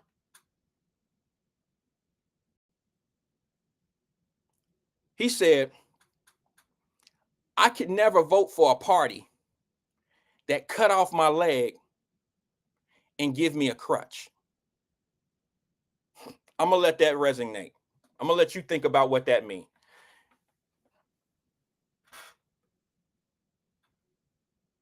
Good afternoon, caller. This is Wyatt. Who am I speaking with? Damn, that's a good ass quote. It's Ron, man. Hey, Ron, long time no talk to, brother. How you feel? I feel good. How about yourself? Grateful, man. Grateful. Good, man. You sound great. Oh, my, you calm, cool, collective. What's going on with you? I'm just, well, yeah, I'm cool. Good, Hey. good to hear from you, brother. It really is. Hey, I got a question for you. Now you work in the court system, right? Well, I'm gonna back it up. You said that we got to call these politicians and stuff out when they, when they just ain't right? Yes. Okay. So now you work in the sort of in the justice system. Now, Pretty much 100% in the justice system. Go ahead, though. What's your point? So I can't, just go downtown and file a charge against somebody, right? Yes, you can. No, but when you do that, they take evidence and stuff. You gotta provide the evidence and stuff, right? Well, first thing, okay, I don't know where this is going, but let me try to help you. If you have a situation with someone, can I just play devil's advocate and just kind of add a little bit? Yeah. Okay, say for instance, you were assaulted. You don't know the individual, or you do know the individual, and no one actually seen it happen but you and this person, okay? You could go down and file a police report and file charges on someone, but there's probably going to be an investigator who's going to want to talk to you before they actually file the case through the court, because they're going to want to interview you to see how valid your complaint is. Okay. Mm-hmm. And sometimes they don't do that because you might have visible wounds on you. Okay. And you might know the person's name and this and this and that. And they may say, okay, what we want to do, we're going to file these charges. Now it's going to be up to you, your whatever you're saying they did to you in the report. Now, believe it or not, that person doesn't have to prove they're innocent. It's the police and you have to prove that person is guilty. Yeah. Okay. It all depends on how you approach that situation. All right. But in most cases, you can go down and file a police report on anybody. All right. But you still have to have the legs to stand on to be able to prove what your allegations are. Okay. Now, when I have the legs to stand on and I give them evidence. Like you said, I take and give them all the evidence that they got, or all the evidence that I have, and proof of what I'm saying. You said they got to investigate, right? Yes. Okay. And an investigation, Ron, could just be a simple conversation. They may go knock on the accused door and have a conversation with that person, and they may have an affidavit or a warrant in their pocket, and they may not, it may not even be executed. And then they may say, let's go talk to this person. And once they have a conversation with that person, they could arrest them right on the spot and call downtown and get a warrant signed off on. See what I'm saying? Okay. It should work a little bit. I know some people gonna say that ain't quite how it works, but they do shortcut it sometimes. Really, they're supposed to have a warrant signed before they come get you. But if they have a conversation with this person and they determine that there's some foul play or something's going on, they can detain that person and get a signed warrant. But they do got to investigate, right? Well, like I said, an investigation could just be a simple conversation. Ron, did somebody put hands on you, bro? I'm just curious. Oh, well, somebody put hands on me. Okay, all right. Well, I won't laugh. Oh, no. It's cool, man. I can joke about that shit. So I'm just filling you out, man. I'm just asking questions. So now they give you a reference number when when you file a charge like that. Yeah, you'll get a case number. So when I go back and I provide them with this reference number, everything that I said and everything that I wrote down in the charge, should be there, right? You mean when you sat down with the detective or with the police officer Yeah, when I sat down with the police officer, they had me fill out, yada yada yada. They looked his status up and whatnot, and I filled all that shit out. Provided them with the evidence and stuff. You provided and okay. And provided the what's the organization that do the police stuff, the collaborative agreement. What was the organization that does that? I'm not quite sure. Cincinnati Complaint Authority. Okay. Oh, yeah. Okay. So because Cincinnati Complaint Authority say that it's only thing they do is investigate people. If they have a complaint with a gun pointed to your head or major complaints, that's it. But they send everything else to internal affairs.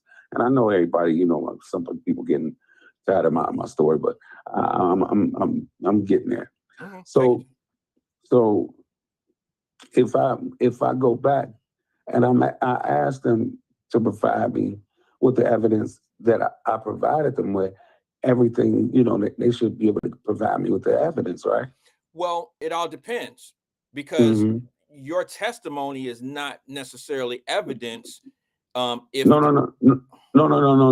If I provide them with evidence, and I go so back, if they let me just ask, just to kind of speed it up a little bit. Say, for instance, you accuse someone of putting hands on you, and you have the bruises to show, and they take pictures. Okay, that's evidence. But you being a one party person, it could be hearsay if there's nothing to back up what you say. No, but if I provide that shit, the evidence that I provided should be there, right? I would think so. It all depends on what the evidence. Can you be more specific on what the evidence could be? A doctor's report, medical reports. Yeah. Everything. That's what they call stone evidence. That's stone. Yeah, that's evidence that should provide it. Okay. It should be in the 527, to be honest with you. Okay. So when I go back and they give you that little piece of paper, or they give you a piece of paper that provide what? Damn. They give you a copy. I went to go get a copy of what I provided them with. Okay. And it was nothing. It had nothing on the paper. It just pretty much had my name on the paper. So your complaint, the formal complaint that you filed, is not matching what you told them. It didn't have anything. So now, is this an internal thing? Was this like you filing a complaint against a police officer or something? No. Okay. I filed a complaint. I filed a complaint against the doctor. But okay, what I'm saying is, let me ask you this, Ron. Are you suggesting that you filed a complaint against a doctor and you felt like the police covered it up? Oh yeah, they absolutely covered it up. Now I'm going to tell you something. I'm going to say something to you that people are not going to like, okay? Because because it takes your time to say your story. But I actually believe that if someone could file a police report and have what I would think significant evidence against a doctor or a hospital, and I believe that it could be covered up by higher up people. I really think that happens. I think that I'm absolutely now right now I'm working on getting everything together, so I could just go ahead and put it out on Facebook like I did before. Can I say this real fast, Ron? Let me say this real fast. I've brought this up before, Ron. I maybe thought you had seen it on one of the shows. I tell people all the time, we talk about police brutality, and police brutality does not match. It does. You can't even hold a candle to the brutality that happens in the hospitals. Man, a lot of people don't understand it. But my biggest argument was people choose the soft target. We'll sit back and talk about what the police did to us, but there's more foul play and doctors being this malpractice stuff that's going on and being covered up by people. It happens daily. There are, do you know over I'm 50? sorry. Let me hit them with a stat because Go ahead. they're gonna challenge me, Ryan. Okay, so I want Yeah, to yeah, help you go out. ahead. I'm gonna challenge. More than 50% of surgeries go wrong. More than 50% of surgeries and doctor procedures go wrong on the public, but you don't hear about that. You can't tell me that 50% of police encounters go wrong. You can't tell me that. But more doctor procedures go wrong on people than police brutality. But police I, brutality seems to be the easier one because no one has the money. You know, no one has the money to fight the hospitals. And then you have to go to your city councils or your city hands to try to help you. And unfortunately, that's a fight that they really don't want because there's a lot of money being donated by your local hospitals. yeah. I'm gonna kick their ass though, cause see, I've been the one thing about it is, you know, you can go ahead and smash me in court. You know, I'm I'm I'm no legal scholar and I'm not a lawyer, but I've been doing my thing in court, and when I'm not in court, I'm doing my thing on the other side. But I'm gonna tell you this now. I'm gonna tell you two things, and then I'm gonna go off. I'm gonna get off. Okay. Okay. I have a I had dysfusion. They basically, you know, fuse your bones in your spine area. I was supposed to have a dysfusion on my L5S1. It's all the way on at the bottom. I already had a fusion on my right side because doctor did it, you know, earlier.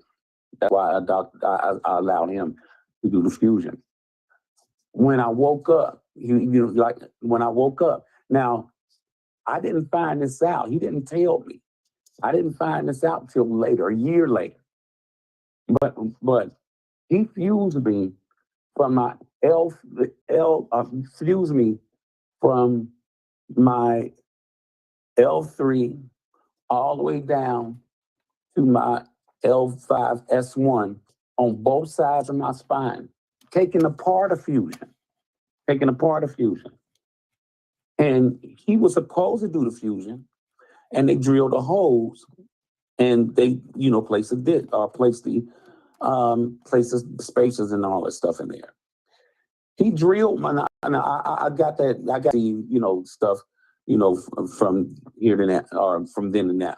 But he drilled my holes too big. I found out, well, a year later, I was still having pain and my foot was turned in.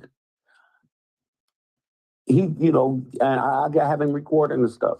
He opened me up again because he said it's a spacer slip. I found out that he placed it on my spine when he did the original surgery. That's why I had foot drop. That's why my foot was turned in. But he opened me up again, and he took the spacer out, which made my foot come back to normal. But it did a lot of nerve damage, and he still didn't tell me that I was fused, or he still didn't tell me that I wasn't fused. Ron, On any levels, Ron, any level. Ron, can I interject here a little bit, bro? Yeah, Because listen, yeah. one of the things I like to kind of help if I can. I don't know how I'm Mhm. going to be able to help other than state what I've already stated. Yeah. Let me just say this to you. Remember the conversation we had about moving out of Cincinnati and stuff like that, and Yeah. you had this same type of work going on. I think this stems from that problem. You felt like Yeah. Cincinnati may have let you down a little bit. Go ahead. I want to just say this to you.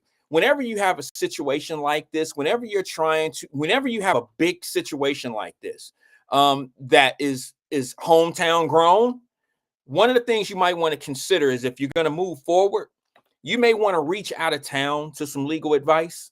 Okay, don't try to do something like this locally. I tried to, I tried to reach out of town. Not you know, in St. Louis or some shit like that. You don't have to go that But far. in Dayton, That's Columbus, Ohio. You need all to that shit. no, don't go in Ohio. You But need to step outside of Ohio.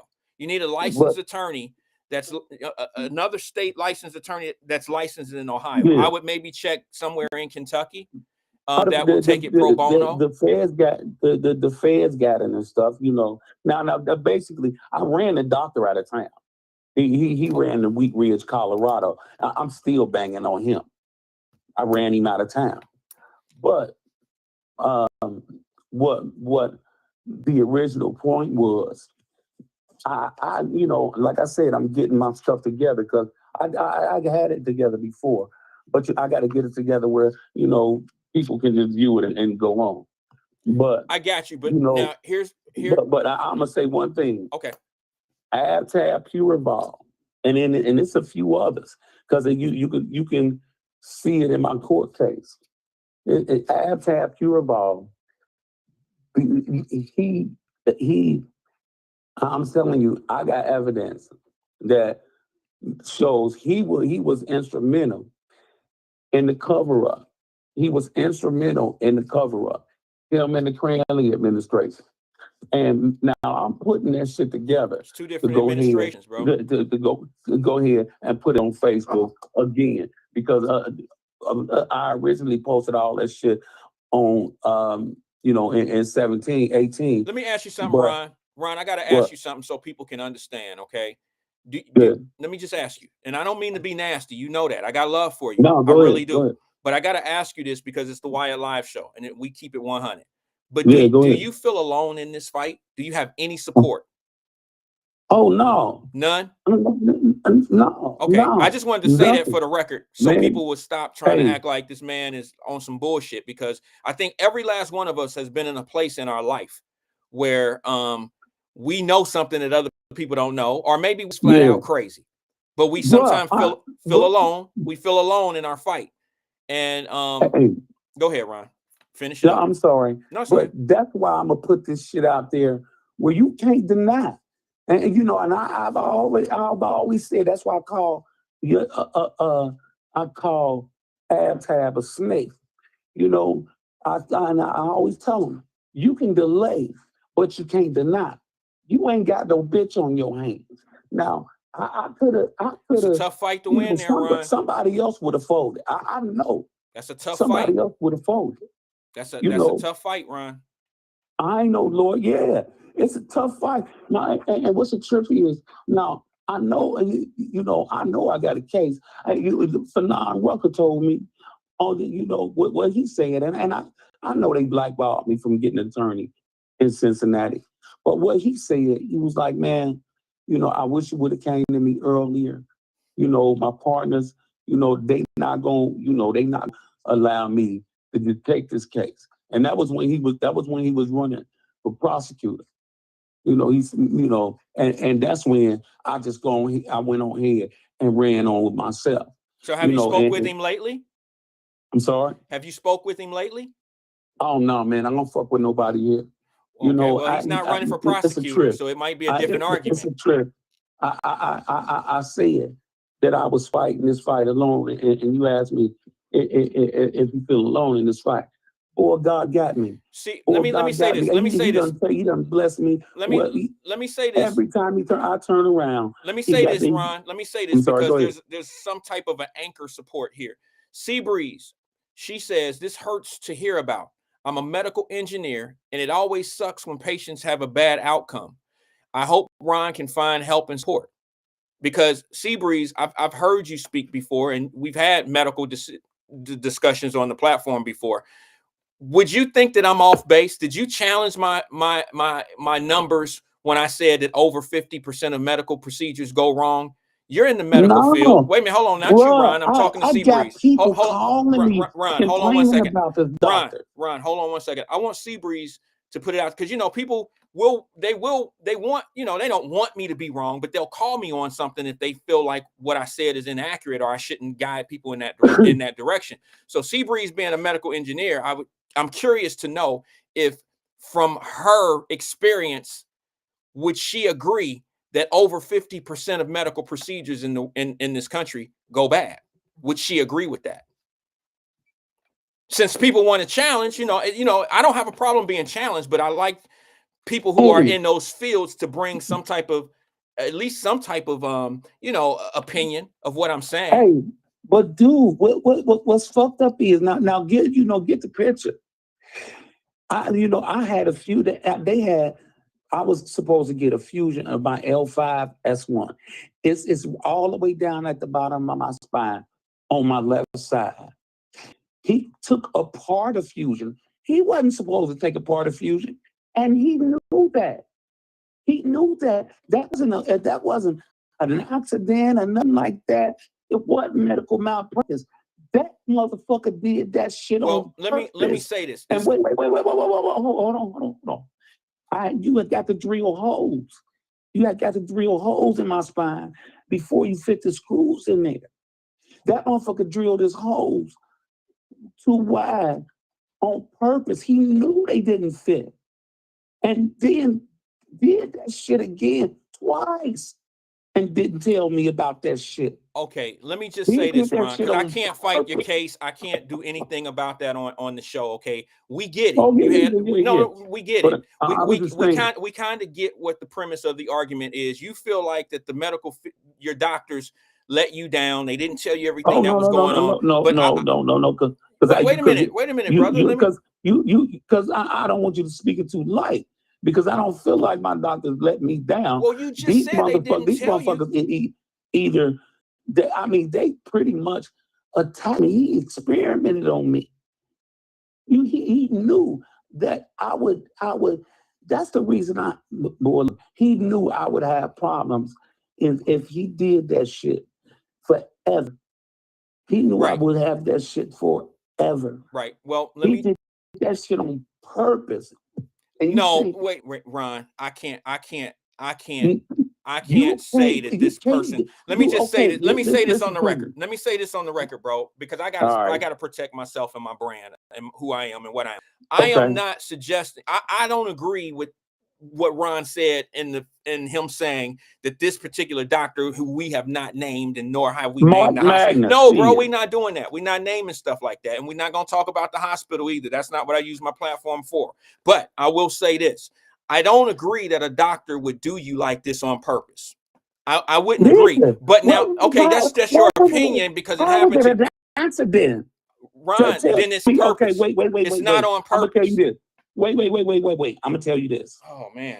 If he drilled his holes too wide and the screws didn't fit, why wouldn't he get other screws to fit? Ron, I'm not a surgein, brother. I can't tell you why he performed his procedures the way he did. I can't tell you that. But wait, hold on. Now, I had to go back to him a year later. He still didn't tell me. He didn't tell me I was fused from my L3 to my L5 S1 on both sides. Somebody else told me. He didn't tell me. That shit is reserved for a catastrophic accident. But he didn't complete my surgery. And I went back to him, and he still didn't tell me I wasn't fused. He cut me open, took the spacer off my spine so my foot would turn in, closed me up, still didn't tell me I was not fused, still didn't replace the screws that wasn't messed up. And the operating report said when he cut me open, he took and he just pulled a screw out. And this nigga didn't put that shit back. That ain't an accident, nigga. That's on purpose. So how do you know? I can't feel like. Ron, I can't fight that. I don't know if he forgot to pull a screw. I don't know if he did that intentionally or he just forgot. I don't know. You can't do that shit. Yes, you can. Unintentionally. You can't do it. Bro, I've heard women having babies and having C-sections and the doctor left a sponge inside of a woman. They didn't do that on purpose. It was an accident. He did that intentionally. But what's the motive, Ron? What's the motive? You can't drill the holes and the screws not fit and then say, okay, the screws don't fit, so fuck it. Okay. You got to have the screws that Ron, fit. let me just You say know this. if the screws don't fit. Ron. And it's 6 of them motherfuckers. 6 of them. Right. 6 of them. I get it. That's a motherfucking on purpose. That ain't an accident. Well, that ain't an accident. Now, what I'm saying, Abtab Puraval and Abtab Puraval and Cranley's office covered that shit up, and they still trying to cover that shit up because I'm still fighting. They still trying to cover that shit up with him being mayor.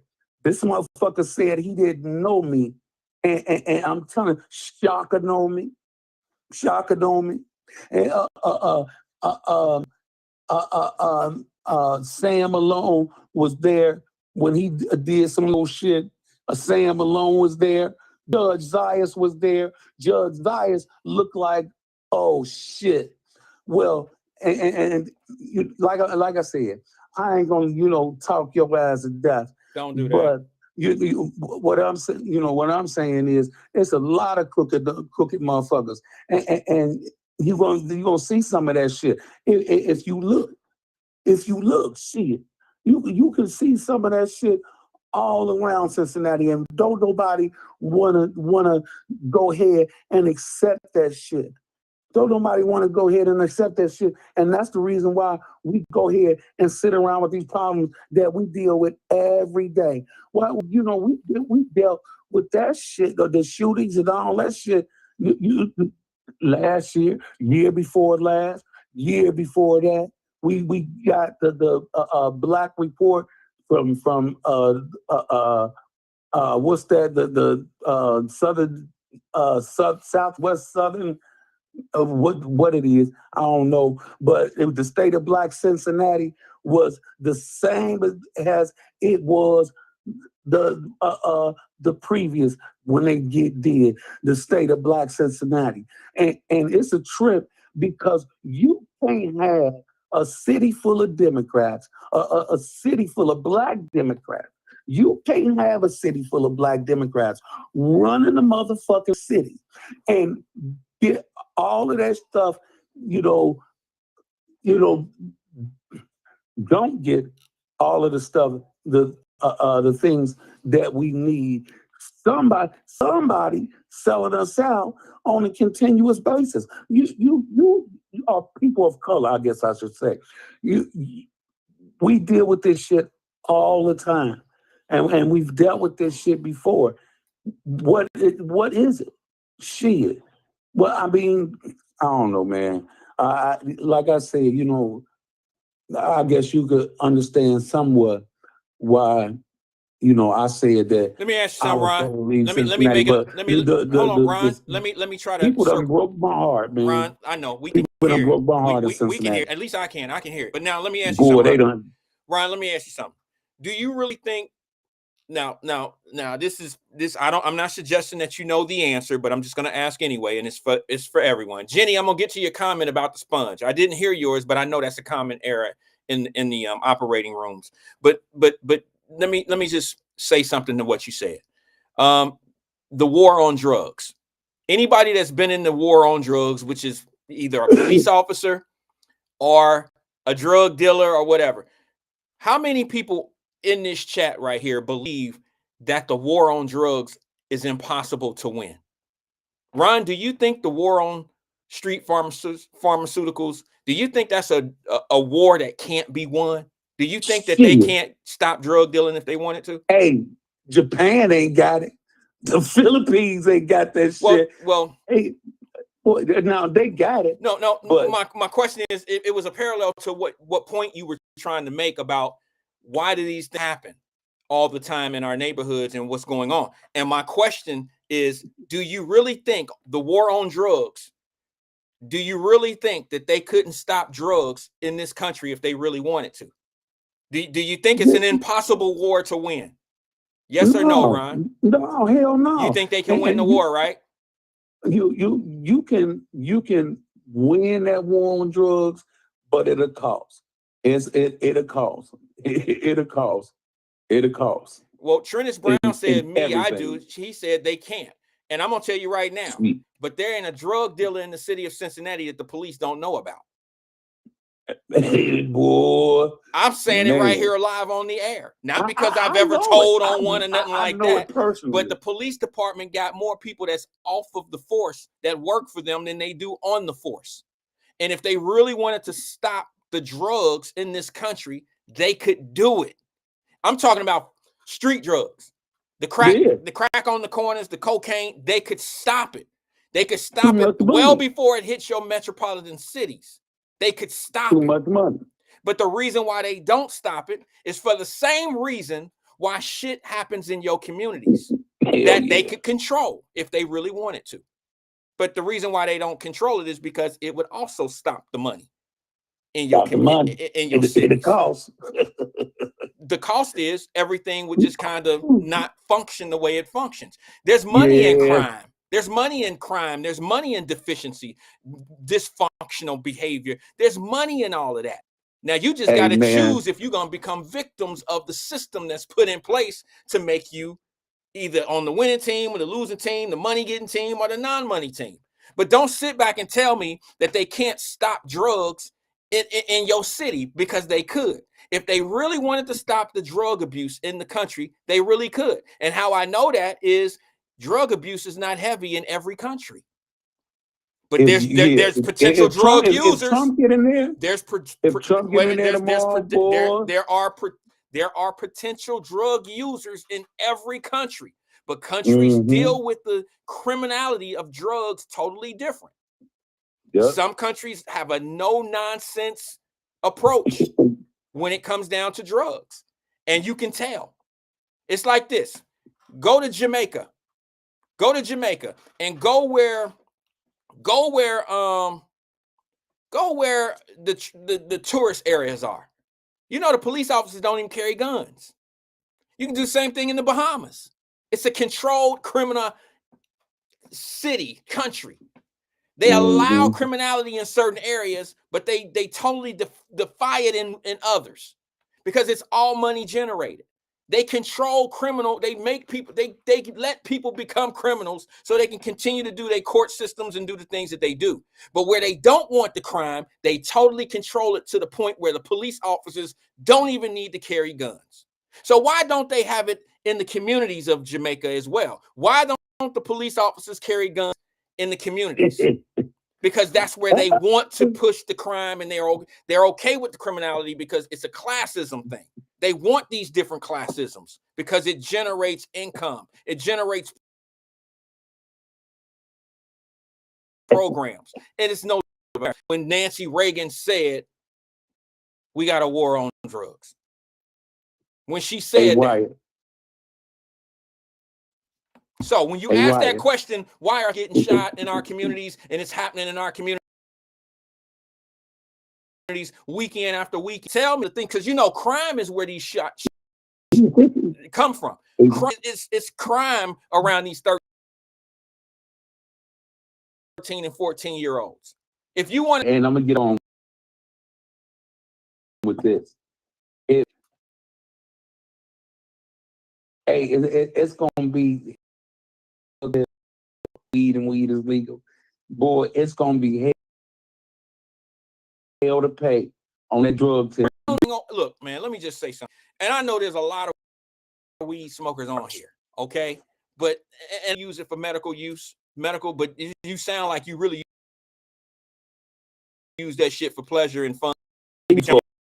But my thing is, I'm not for any gateway drugs. Now, look, I can look at this from a business aspect and I can look at it from a youth aspect. I don't want any drugs legal at kids feeling they open up themselves to be using other drugs. I understand that. I understand that. But now let me say, hold on. Let me say this so I can back.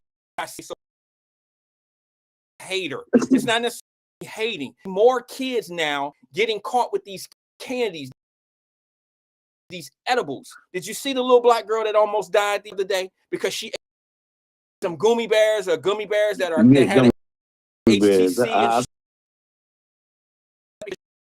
start saturating these markets with all this fake ass candy, but it's really, you're opening up our children to be part of this problem. And that's, look, I grew up in a house where, my mama was rolling joints off of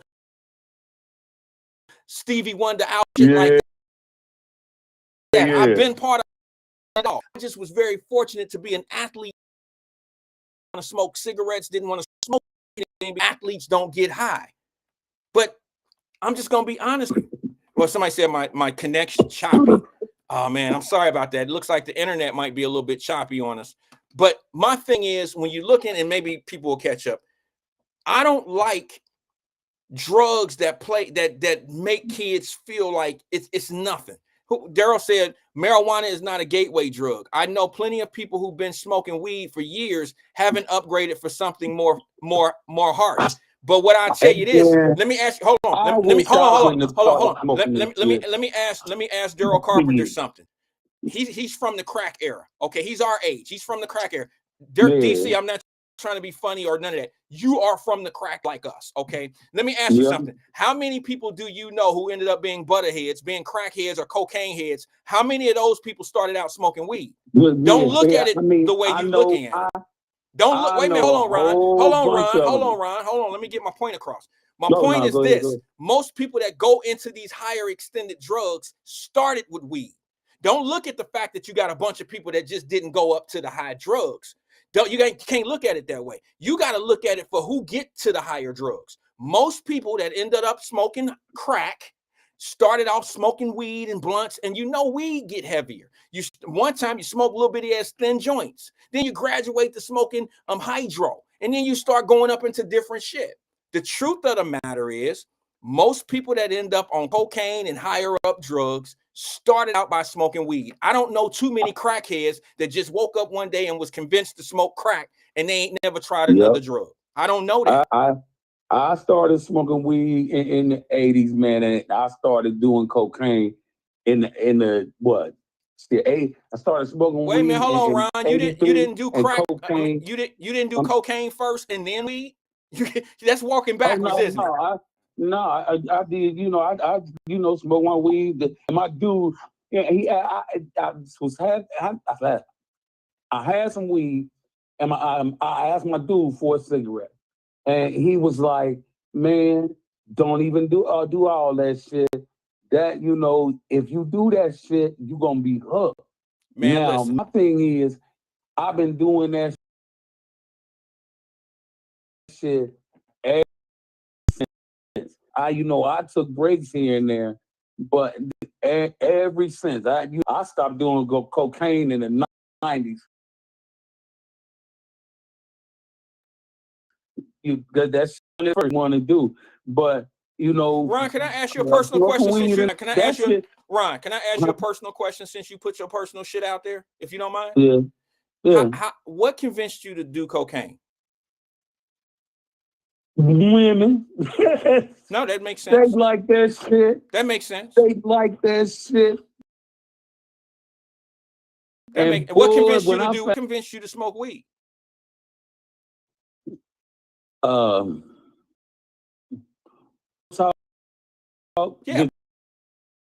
Just wanted to be real talk. Just wanted to be cool and part of the group. Let me ask him. Had you ever considered doing cocaine before you even start smoking weed? Had you ever considered? No, I didn't even know what that shit was. Because once you start getting into the drug world, whether it's weed or whatever, introduction is right there. At the introduction is right there. You ain't, especially when you halfway trying to sell weed and all that other little shit.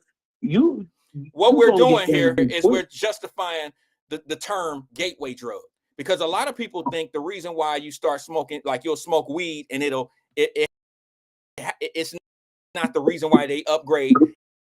It's the lifestyle. It's what puts you around. I'm sorry, Ron, what'd you say? Exactly. Choice to go do cocaine or crack and all that old stuff. That's not the issue. The issue is once you start, and just selling and just selling draws and shit in the mall, eventually they're gonna come at you and say, hey man, I really want a winter coat. So your thievery will escalate based on the culture that you find yourself in. It's no different than anything else. You start selling weed, eventually you're gonna end up going from selling ounces to quarter pounds to a pound. It's just a normal thing because you're in that culture. So that's just how it works. It's no different when you start using drugs. Eventually, and not everybody, some people, I know people that smoke weed 40 years now, and they don't go any further than that. And that's fine. But that doesn't justify that it's not a gateway drug when there's everybody that has, not everybody, but majority of the people, Ron, the majority of people who you see today who have been addicted to drugs and been part of the drug trade, most of them started out by smoking something as innocent as weed. You right. You 100% correct. And so there's no, you can't sit here and tell me that weed don't have a play in people using serious or harder drugs, because it does. It might not have been the weed. It might be the environment that the weed put you in. That's what happens. And when you go to a party and you're smoking weed, and now you hear coming one of them. Look, when I was a kid, let me tell y'all one of the things that happened when I was a kid. I was in high school, okay? And I went to high school at a school that had a ton of different flavors of people. And in this school, when you're dealing with people in different cultures, you find yourself around their type of things that they do. Like, you know, one of the things that they did when I was a kid was they had this little bag and they was drinking it. Guess what it was? It wasn't alcohol. See, I was used to seeing the winos in the hood and shit like that. It was this small little bottle. Guess what the bottle was? Everclear. Huh? Everclear. I don't know what that is. Oh no, you ain't no drinker. Okay, go ahead. Just take up what it is. It was syrup, cough syrup. See, when I was a kid and I moved overseas, when I was over and I was around a whole bunch of different kids that had all these different cultures, I learned a whole lot of different things that different people do. And they were drinking what they kind of dress it up as lean now. But when I was a kid, they were drinking cough syrup straight off the out of the counters, off the tops, off the counters, out of the stores, out of the drugstores. Yeah. People were actually drinking. Kids, when I was in school, were drinking cough syrup because cough syrup had some type of lean, and it was a lean, and it had alcohol and all that in it, but they could buy it. You see what I'm saying? Hey, so all these little things are gateways to, and now a lot of those guys that I knew that used to drink, because I was a ball player, so I couldn't find myself into those circles. But at the same time, I look back on a lot of those people who was drinking cough syrup back in the day. I look at them today, which I have to see them on Facebook because they're scattered out the United States of America. I look at them and I see that they have escalated to different things, different drugs, because it's the culture that they're in. You see what I'm saying? It's not necessarily. It's a trip to see your homies do that shit. It's a trip. Yeah, it's a trip, man. But anyway, I'm gonna go ahead and get off your line so somebody else will call. I appreciate your time, man. All right, brother. I appreciate you, Ron. Thanks for sharing with us and engaging with us. I appreciate you. I hadn't talked to Ron in a long time. We up at the top of the hour, aren't we? But yeah, one of the things that I seen when I was a kid. Look, I'm gonna be honest with you. Some of y'all gonna trip out on when I say this, but I feel the same way about cigarettes. I'm not a hater of weed. I grew up in a house where weed was rolled up in front of me. Parties was going on in my house with grown folks. Christmas time, my family smoked weed. That's what they did. All right, all of them. But I found myself staying away from it because I had this excuse. I think I may have smoked weed twice in my life. Twice. And it did nothing for me. And I just felt like I didn't like the feel. But that don't make me hate you because you're your choice. But my point is, when it comes to weed being a gateway drug, is once you start hanging in these circles, it introduces you to bigger and better things. Maybe you were blessed not to have those type of friends that would encourage you to try this, try that. But I don't know too many. I can tell you this now. Most crackheads that I ever met in my life, they all were good people. Like what I mean by that is this: they had solid jobs. They were good individual people. These weren't bums on the street. These were people. Have you ever seen somebody that had a great job and end up on drugs? They could afford the drug. They could afford it. But what happens is you can only afford it so long because the drug keep you from getting to your money.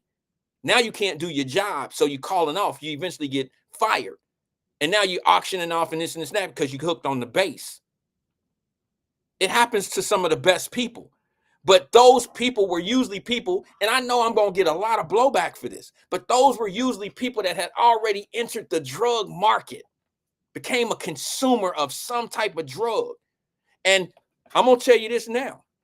In my era, now I know a lot of y'all from my era, and this might not be true for you, but for me, what I seen, the first thing little girls was doing to act fast and act cool was smoke cigarettes. And once a little girl or a dude put cigarettes in their mouth, once they put cigarettes in their mouth, now they grown. Now it's time to do some grown people shit. So here come the weed. I know a lot of people that started smoking cigarettes before they start smoking weed, or started all at the same time. I just don't know too many people that started smoking crack and never tried weed before. Never done weed. I just don't know too many people. And if you're a weed, I don't want to say a weed head, because if you've been smoking over 10 years, you're a weed head. But if you smoke marijuana right now, if you smoke weed, I'd like to ask you this.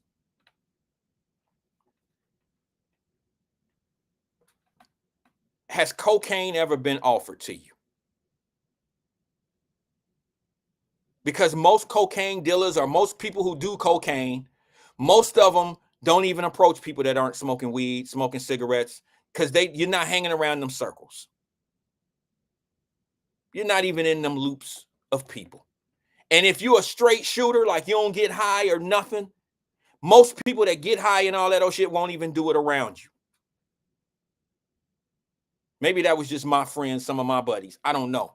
Because some of my buddies didn't give a shit if I smoked weed or not. They was blazing. They was lighting that shit up in the car, all types. They didn't care.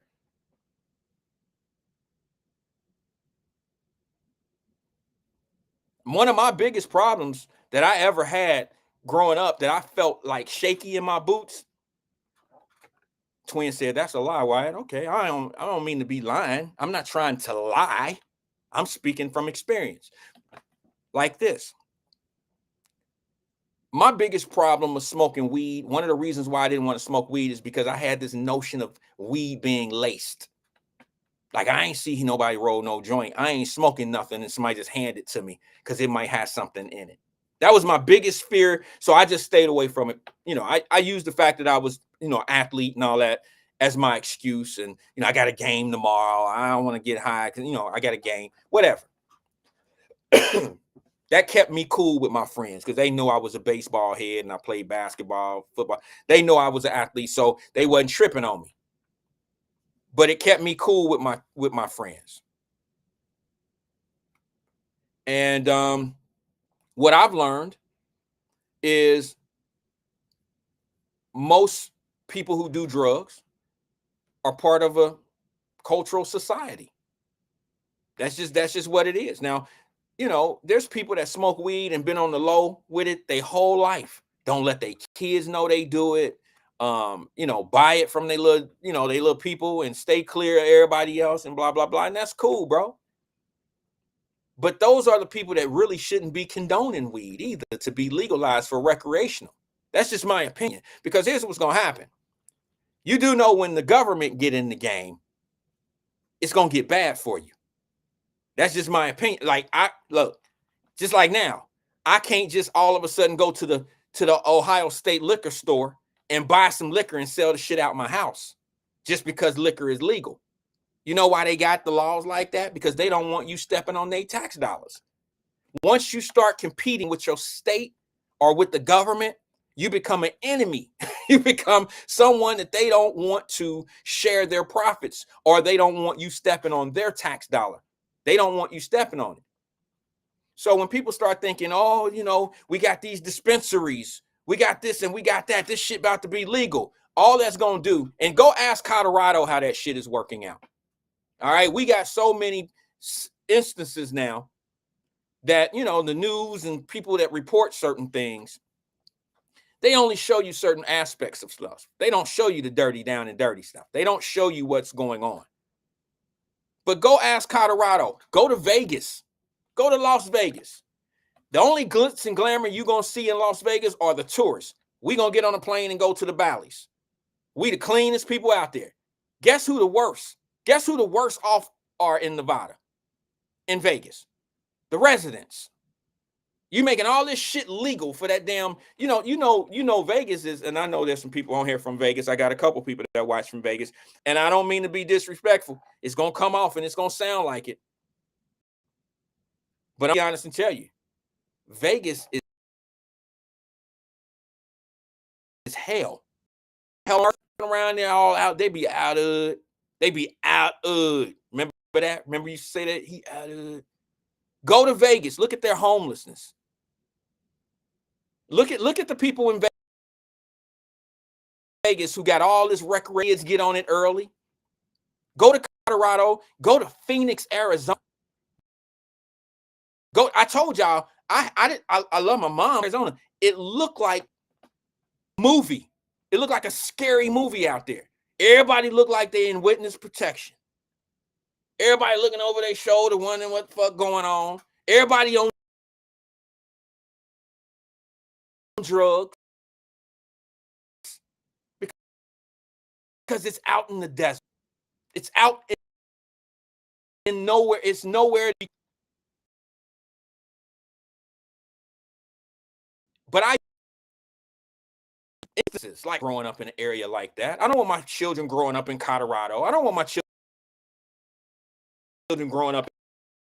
Anybody got a family member that live in Phoenix? Got anybody other? You got a couple people that watch from Phoenix on the show, but I wouldn't want to raise a family in Phoenix. I would not want to raise a family in Phoenix, Arizona, because there's too many obstacles. There's too much there that your kids can be broken away from you. There's too many in Vegas. Oh, I know a couple of my buddies that live in Vegas. Give me some pushback on that comment. I would not want to raise a family in Phoenix. I would not want. But these that are way drugs, legal affairs, and now they're in the hospital because there's a TSS that's marijuana. And let me say something about fast. Y'all know we had Halloween the other night. Just for the record, I want to say this because my wife and I were children. I remember those days. Check your bag and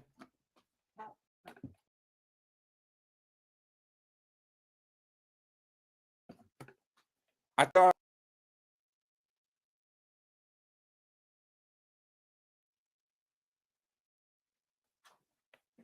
All right, I'm sorry. I thought I was frozen. I'm just trying to. When I was a kid, our parents had to check our bags, and I thought the other day they had trick or treat home and had apples, not apples, or a piece of candy, some Reese cup or some shit, had a razor blade in it. Who the fuck does that? You understand? I mean, who do that type of shit? I thought it was ill when I was a kid, but I didn't know any better than to feel the way I feel about it today. I didn't like who puts a razor blade in a piece of candy for a child.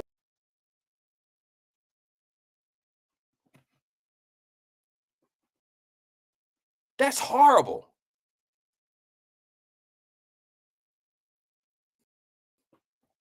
Real choppy. Looks like I'm having an internet connection issue. If you guys, I'm sorry if it's breaking up. I'm sorry if it's breaking up. I don't know what's going on. My connection seems to be a little slow, it looks like. Let me just look at the let me just see if I can maybe switch it over real fast.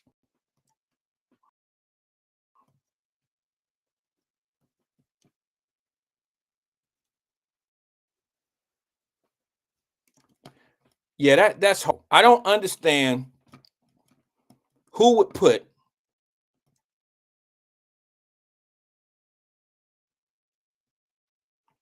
a race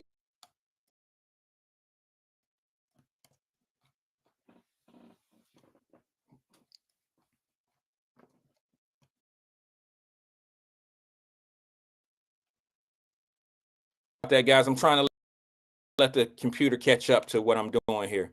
If you guys can see me, just bear with me 1 second.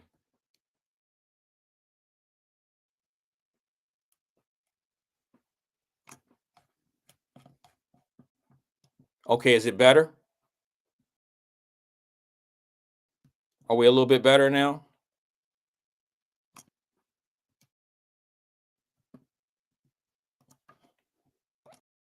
Is it better now? Looks like my connection is a little faster.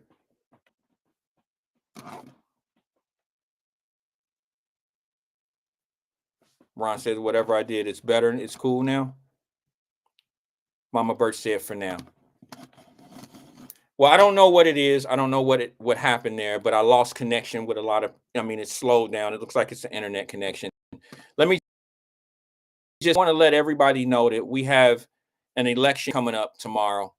And I'm going to say the same thing I said when they were running for city council locally in the city of Cincinnati, because I don't want any enemies and I don't want anybody to think that I'm on some sucker shit.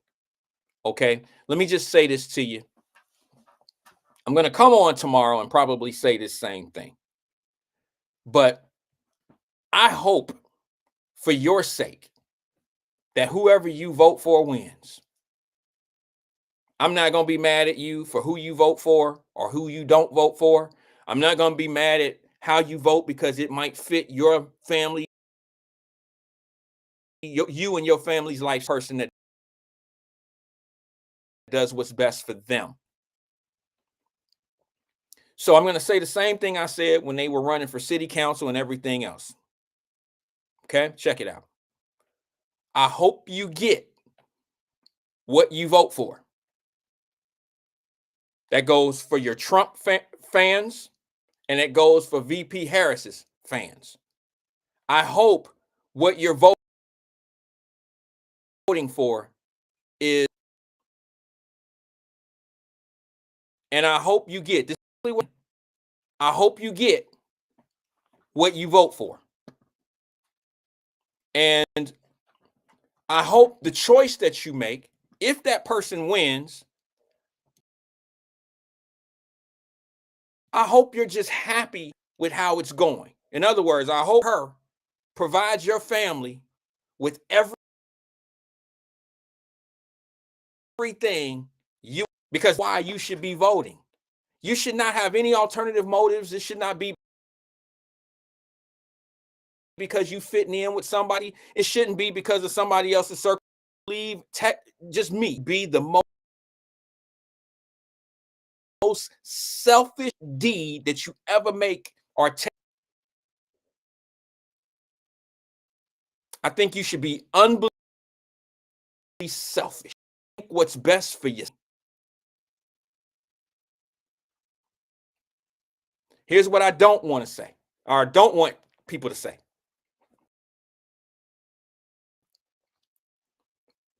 See, I told you wasn't going to get nothing for your vote.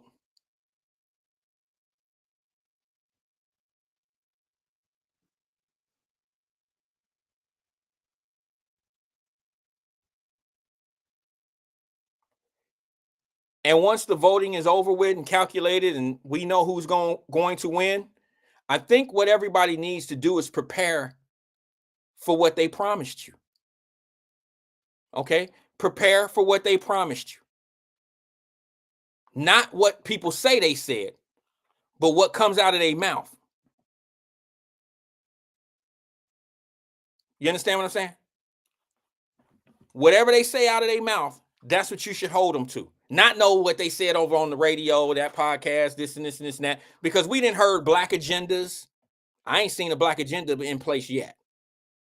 I haven't seen one. And you got people that are, this is what they do. They try to get paid by pumping this bullshit up in you. I ain't seen one yet from the Republicans or the Democrats.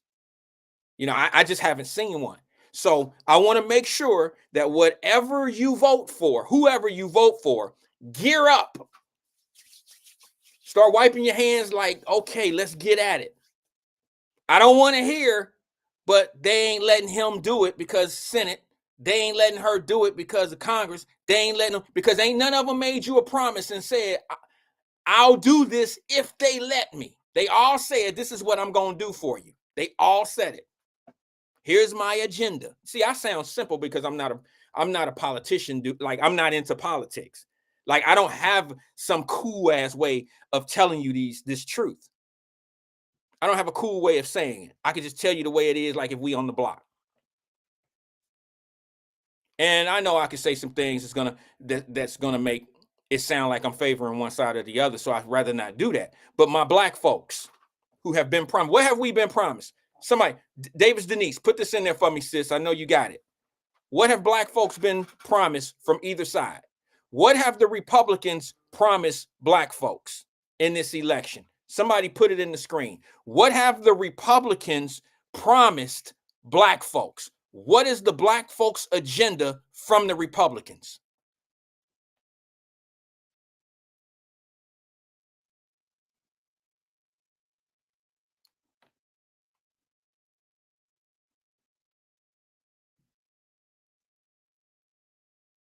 And while y'all typing that,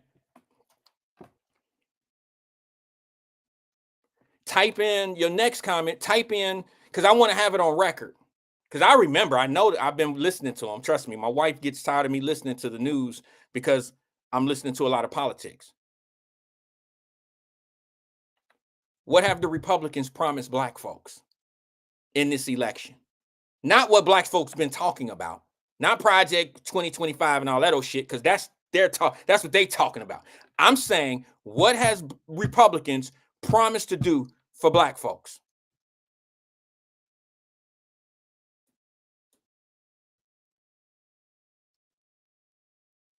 And then this is what I want you to do. Thank you, Vincent. Thank you, Davis Denise. I'm sure she'll cook. She got it on the stove. She cut the stove all the way up. Now, same folks, tell me, or if you want to be one that want to speak up on it, tell me what the Democrats have promised black folks in this election. Because I can't think of anything that the Republicans have promised us. I can't think that Donald Trump has said anything about black folks. If you elect me, this is what I'm going to do specifically for you. I ain't heard him say none of that. I heard Vice President Harris say something, though.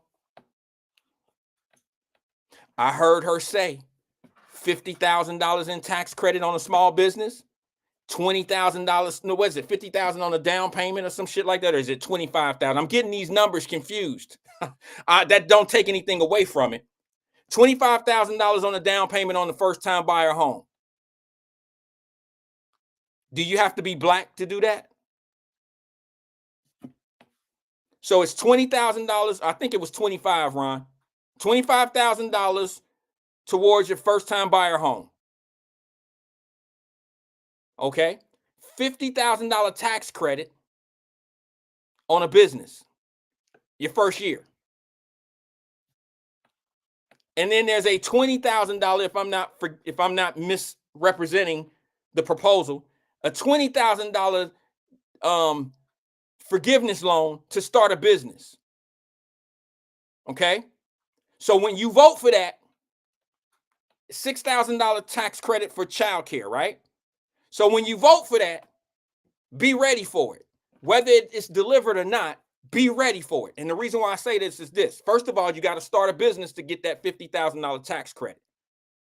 You got to be able to start a business that has a $50,000 worth of tax credit off of $20,000 capital.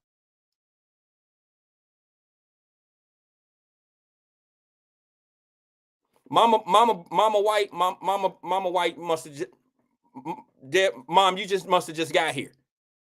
Because I specifically said they ain't gave no black folks anything in the Republican. They ain't promised them nothing. Have I not said that on here, y'all?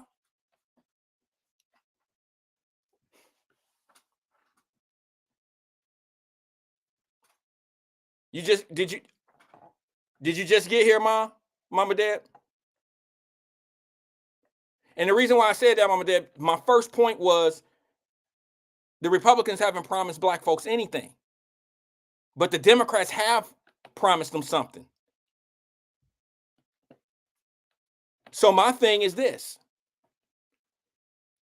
where's your business plan? Where's your business that you're going to start? Just get ready. If Kamala Harris wins, be ready to do the things that she's putting out in front for you. Do you understand what I'm saying? So be ready to start a business with $20,000. Be ready to go buy your first home. Be ready to capitalize on a $50,000 tax credit. Just be ready. What's the point? It's just like having, like I did in Cincinnati when we broke down city council. And y'all said, well, we got the advantage being black. We got the leverage of being black. But what's the point in having the leverage if you ain't doing them for black people? So all I'm saying to you is this: be ready. Has anybody seen what the $20,000? How do you get the $20,000 startup money for your business? How do you get it? Is it specifically for black people? Put it in here for me.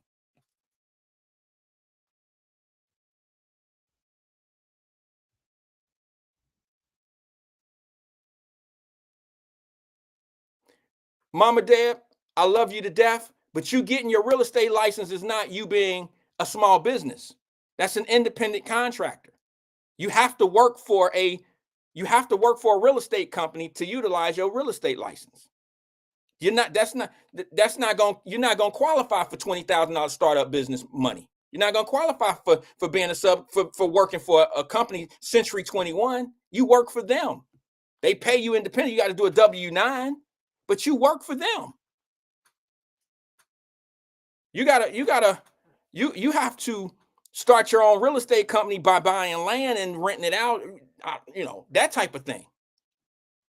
What's $20,000 gonna get you?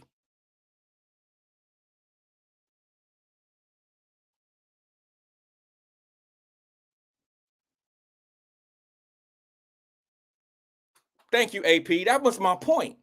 My point is, if you're gonna sit back and think somebody gonna give you some, or you got something coming, you gotta be ready to accept it. It's like, for instance, nobody's gonna come knock on your door one day and say, hey, you know what? You sitting there eating a bowl of cereal, playing PlayStation and watching TV or whatever you're doing, you look like a nice guy. I'm about to help you start a business. No, you gotta be ready. You gotta be out there. You gotta be already in the mix of things, in the shaking, in the grooving. So if Vice President Harris win, what have you won? Because if she's going to align you up with success, are you ready to take the tools that she gives you for success? It ain't her fault if she offer you $20,000 and you don't qualify for it because you ain't ready for it. It ain't her fault.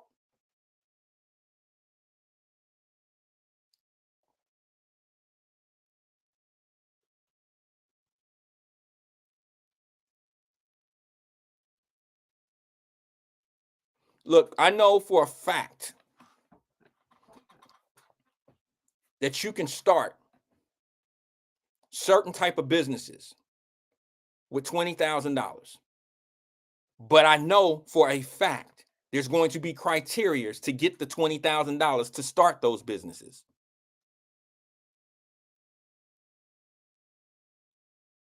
You see what I'm saying?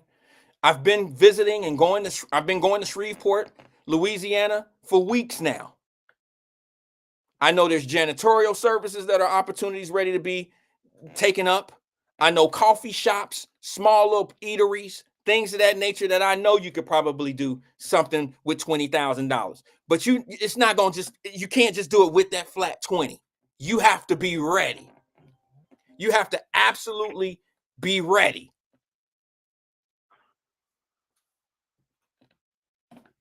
So we sitting back listening to what they going to do for black folks. And to be honest with you, I'm the type of, I'm an individual that you don't need to tell me what you're going to do for me. Sorry. I know that sound kind of harsh. I know that sound bad, but I ain't trying. If I was out in the dating field and this and that, I would never let a woman tell me what she going to do for me. I would watch what she do for herself. I would watch how she moves. I would watch how she's been taking care of her life, what her children look like, how her family is oriented. I would look for that type of stuff. She can't tell me nothing. She can only show me. And if the people who tell me what they're going to do for me have always been telling me this is how you get in a trick bag. This is how you always get the same fucking trick out of the fucking trick-or-treat bag. Out the pop, what's that little box of this is how you pick up the same piece of chocolate in the chocolate box. You get a box every time and you go to the same space, keep picking up the same one. And you think you're going to get a different piece of chocolate. And the reason why I say that is this. If Vice President Harris wins, how is she going to be able to deliver anything for someone that's not ready for what they just agreed to get you if they win? How could that, how is, now I question if it's, because you got to understand, if you understand the pimp game, if you understand the manipulation game, all you got to do is say, this is what I'm going to do. Because they already know she's ahead of the game. Everybody's ahead of the game because they already know 50% of them ain't going to do it anyway. 50% of y'all I ain't really talking to. I'm just saying some shit. I'm not going, 50% of y'all ain't even, probably more than that, won't even apply for the shit. Another 25% of you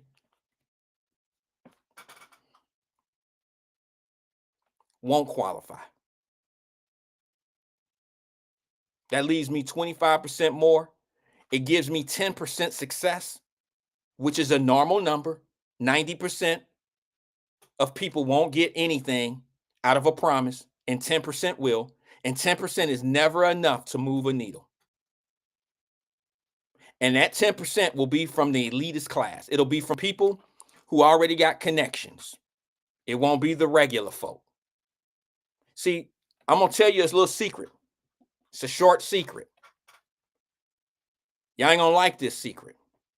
You're not going to like this secret, but it's the truth.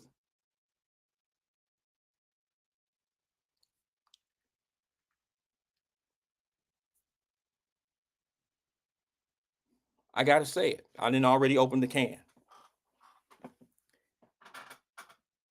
In today's society, in this world, Jeffrey, they're not offering anything. So see how this thing gets to a point where people be like, they think because I'm talking about something about what they've been promised, they bring in another argument of what the other side has promised you. We've already covered that, Jeffrey. If you just got here, bro, I promise you. The first thing I said, I jumped on the Republicans and said, they ain't offering you nothing. Nothing. But now let me ask you a question, brother. Let me just ask you a question. Just be honest with me. And my premise may be wrong, but you know what point I'm trying to make. And that's this.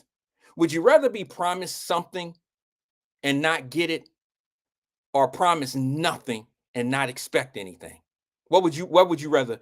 What would seed you better? What would fuel your fire? If somebody's saying they ain't gonna give you nothing and you know what you got to do, you got to dig in and you got to get it on your own, or you sit back and wait for the promise that was made to you and it never comes, or you're not prepared for it. What would you rather? What would seed you? See, some people love procrastination. It's like anything else. It's like this. I know some people who started businesses and they had the business. They thought they were in business because they created a business card. And then when you call them, they're not prepared to do business. Let's just use DJing as an example. I know plenty of dudes when I was young, they would have a business card because I made them at Withrow High School. We had a print shop.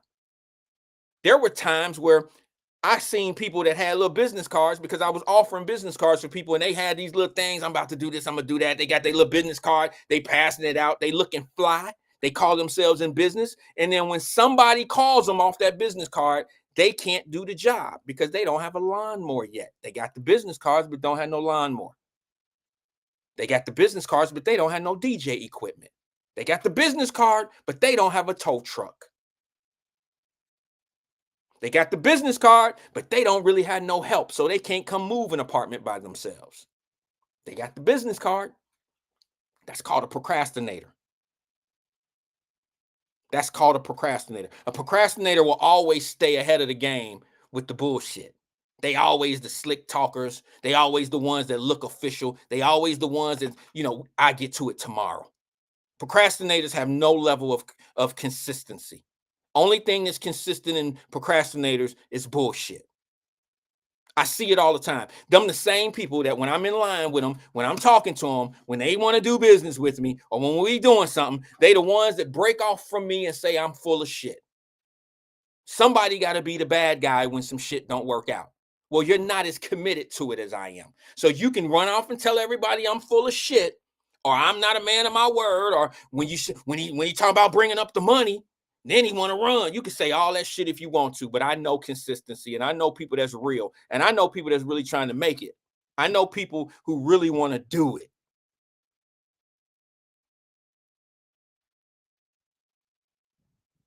So I'll be your bad guy, and I'll be whoever you want me to be your bad guy with. But can't none of your clonies and can't none of them call me a bad guy because I burned them. None of them can say I stole money from them or I finessed them out of some money. Not all of them. They can't say that. But when shit don't go their way, when things don't work out, or when it don't go the way they want it to go, now they want to act like you the bad guy, you the bad person. You was just you clout chaser, you this and you that. No, motherfucker, I see that your pattern. No, you just don't do shit right, and I see it. I didn't peep your game. You would rather finesse me out of money instead of working with me to get money.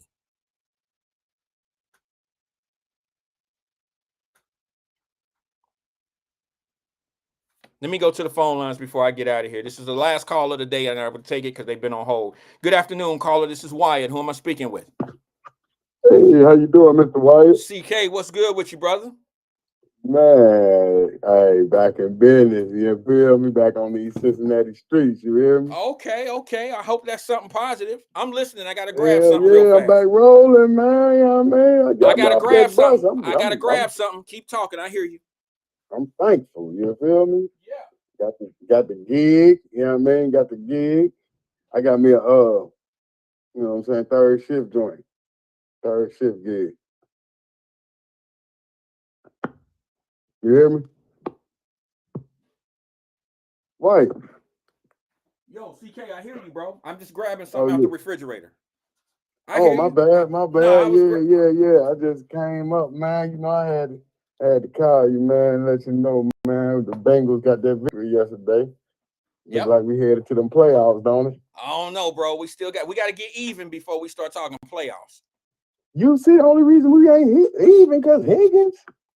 You know what I mean? Get Higgins involved. You know what I'm saying? Them victories coming a little bit smoother, Wyatt. He got to get on the field, brother.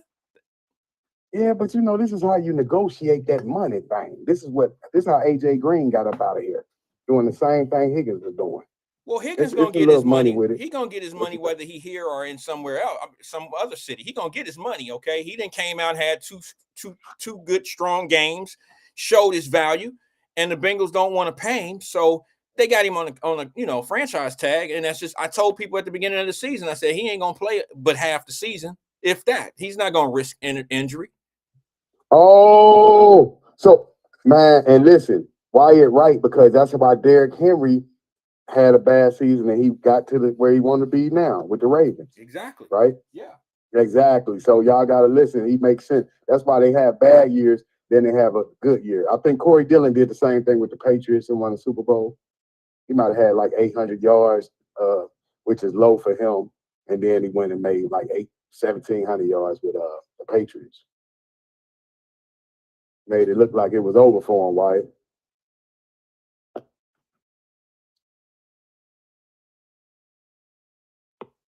Hello? Oh, yeah. Oh, okay. Yeah. They made him think it was over, man. Yeah, oh, yeah. You about to get up out of there, ain't you, Wyatt?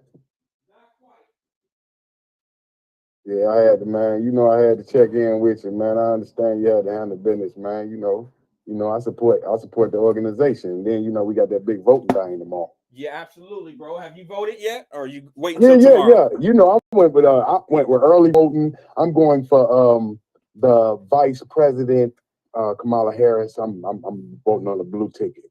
I'll just go blue down the middle. Okay, well, you do what you do, brother. I hope it work out for you. I hope you get everything you vote for, because that's what it's all about.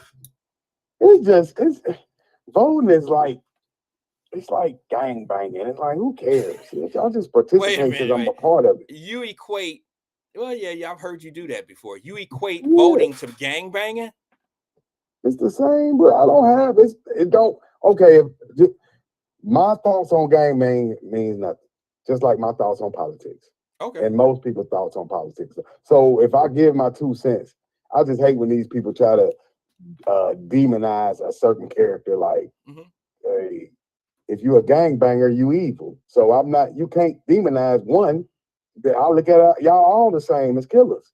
Okay. So why would you try to demonize Trump or demonize Harris when I look at all of them as demons? We all in jail.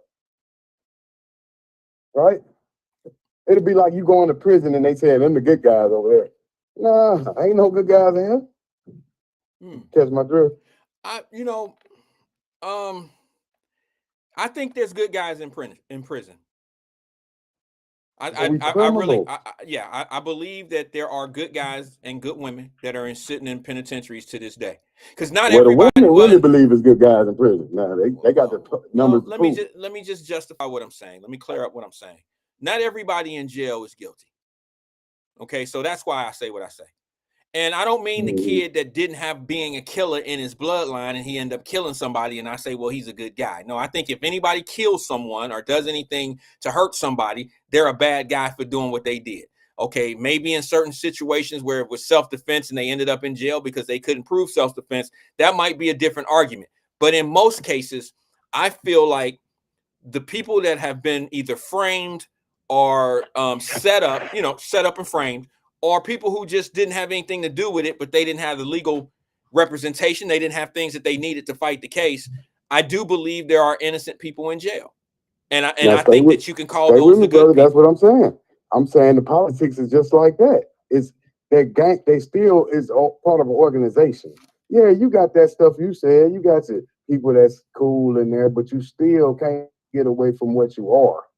You know what I mean? So, the jail analogy is bad because you got innocent people. But I'm saying if you signed up to be a Crip of blood, you signed up to be a Republican, a Democrat. It's no different as far as that. But I think the positives and negatives is the same within the political parties too. Like they could be cool, but I'm still with this organization. Okay. All right. Well, I guess I get it. I just I don't know. I don't know. I think that people look at politicians as straight shooters and don't think that they really expect a bunch of bullshit from them. Where me, quite frankly, I believe that's all I get from politicians is bullshit. Hold on, no, why you got everybody believes what you said, what you think. Yeah, they don't think they straight shooter. They look at politicians as liars. Oh, they look at them as criminals. Okay, well, I know that, I can't say that they're all here's the thing, man. I don't see the difference between a criminal that is a blue collar criminal or a white collar criminal. I think a criminal is a criminal. A violent criminal might be more dangerous, but it all depends on how you see life. Because I'm gonna be honest with you. Look, I'm from the projects, okay, and I ain't no real tough ass dude. Mama Birch and them didn't see me. Look, I am who I am. Because I'm where I'm from, don't mean that I got to be some badass macho, ass kicking ass dude. All right. But now I will say this to you. In that same sentiment, I would feel more comfortable than a gangbanger or a dude, a big muscle ass dude, robbing me in a dark alley in my neighborhood. I would rather get robbed by that dude than to have to deal with some of the white collar criminals could really destroy my life forever.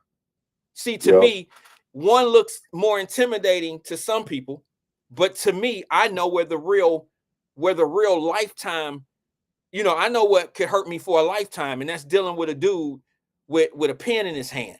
You see what I'm saying? That can really stroke me for years and put me in prison or put me in debt, or that's a bigger Madoff. That's exactly steal my life savings. That's a bigger criminal than somebody that'll kick my ass for one time in my life. So we all see it different. I think white collar crime is worse than a violent crime in some cases, because I think that the white collar crime individual can hurt an entire family financially. All right. And some may not really agree with that, but I just believe that, it all depends on how you live in. I would rather be, let me just put it in a nutshell. I would rather be robbed on the street by a dude. He grabbed my mama purse or knock me in the head and take my money, my paycheck that one time, than to have somebody stroke me and put me in jail for 10 years and make me a felon and make it almost impossible for me to be the man that I'm supposed to be. That's a lifetime of pain. They made Clara Huxtable, God forbid, she killed herself for the blue collar. Remember that Beehive movie? They done took all her life savings. That woman 70 years old. You know what? I did see that movie. I didn't see it all, but I seen enough to see what happened. They conned her on the computer and took all. You killed me with the Claire Huxtable. I didn't know what you was talking about at first. But that movie Beehive, where they did take her life savings. See, that's a white collar crime. Beehive. Yes, that's a white collar crime, and they conned her out of her money. And see, that's how I see a lot of politicians. They talk all this old shit. They deliver very little to what they say. And, it's just one of them things. And they play on favor. See, look, a lot of these politicians wouldn't be able to get away with what they get away with if they didn't have so many co-conspirators, if they didn't have so many people playing into the bullshit or trying to be part of something, and they rather be part of something than nothing. And they would continuously, kind of promote these people as if they really for change and doing something different, when in fact, all they doing is taking on the role of what the last person did. And that's why I don't get into the politic game, man, because I would rather somebody sit back, fall back, and not promise me nothing. You see what I'm saying? Versus somebody sitting back telling me what they're going to do for me, and then they don't deliver. Fuck that. I don't need any. Look, if you a man, if you see two women in front of you, CK, and they equally fine, they look good, they fine, they the whole nine. One promise you that she gonna do everything in the world that you ever need a woman to do, okay?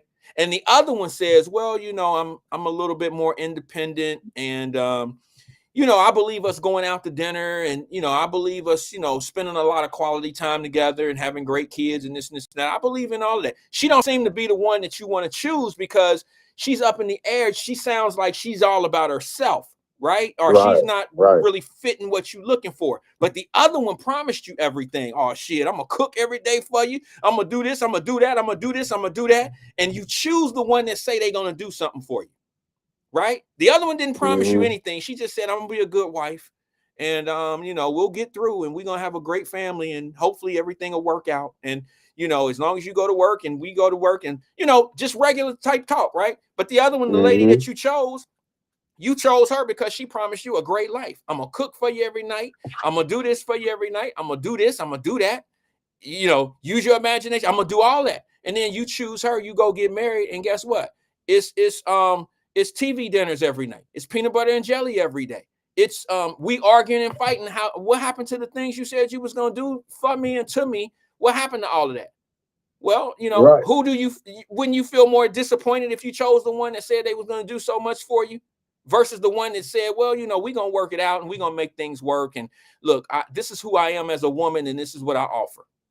I want the one that makes me stand up and be the bigger person. I want the one that's gonna let me be like that's not gonna promise me something, and then I got to argue and fight and feel deceived and deceptive. I don't want the person that's promising me anything.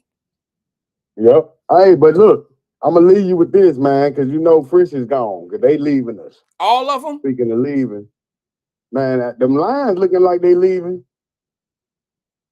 The who? I don't know. They looking bad. Okay, well, yeah. You gonna get some before they go, or they ain't nothing on your radar? Who? What you talking about? Frisch's. You don't mess with Frisch's? Oh, I like that pumpkin pie. I got to get a pumpkin pie or two before they get up out of here. When they leaving, bro? He say pumpkin pie. You the first brother ever in recorded history talking about the pumpkin pie. That's all right. I didn't heard it all, bro. I didn't heard it all. I didn't heard it all. You know, it's some people that say I don't believe black folks eat tartar sauce on a hamburger. So I mean, Right. you know, it all depends on what you choose. It is what I like pumpkin pie. It's what I like. Right. That's good. Hey, man, you have a good one, man. Thank you for taking my call, bro. All right, CK, thanks for engaging with us, brother. That was CK. I don't know where we started. I know where we ended. You know what I mean? I don't know. CK be having me all over the place sometimes. Let me show y'all this clip since we were talking about politicians and how honest they are. Here's a question. Guess which is it? Is it NBA or NFL? Sorry about that. Hold on one second. I want y'all to see this clip real fast. I've played it here before. And I want y'all to guess. Is this an NBA player or an NFL player that they're talking about right here? Check it out.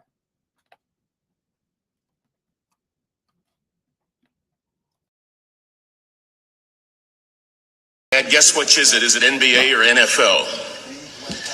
36 have been accused of spousal abuse. 7 have been arrested for fraud. 19 have been accused of writing bad checks. 117 have directly or indirectly been bankrupted at least 2 businesses. 3 have done time for assault. 71, I repeat, 71 cannot get a credit card due to their bad credit. 14 have been arrested on drug-related charges. 8 have been arrested for shoplifting. 21 currently are defendants in lawsuits, and 84 have been arrested for drunk driving in the last year. How many of you think NBA? How many of you think NFL? Well, the answer is neither. It's the 435 members of the United States Congress. 35 members of the United States Congress. Last year. How many of you think NBA? How many of you think NFL? Well, the answer is neither. It's the 435 members of the United States Congress.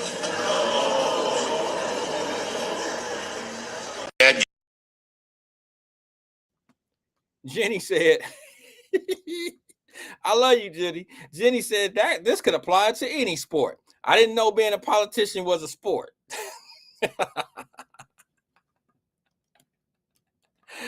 I didn't know being a politician was a sport. But see, that always rises an antenna for me. You know what I'm saying? When everybody want to talk about how pro football players, basketball players, all this old shit, they're criminals and this and this and this and that. And have you seen the background of people that you vote for? I mean, that's all I'm saying.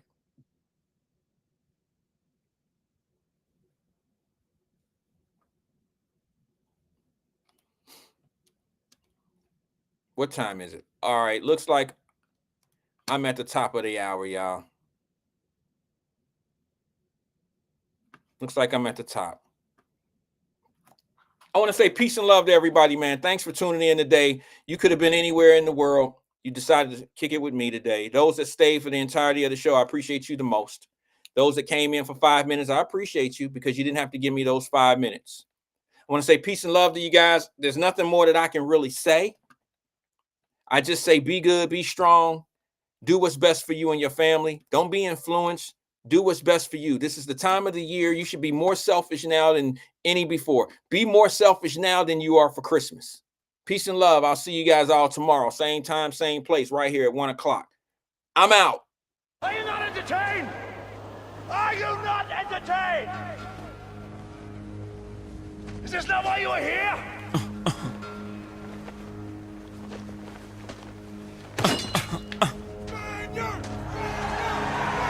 Turn the music up, turn me down.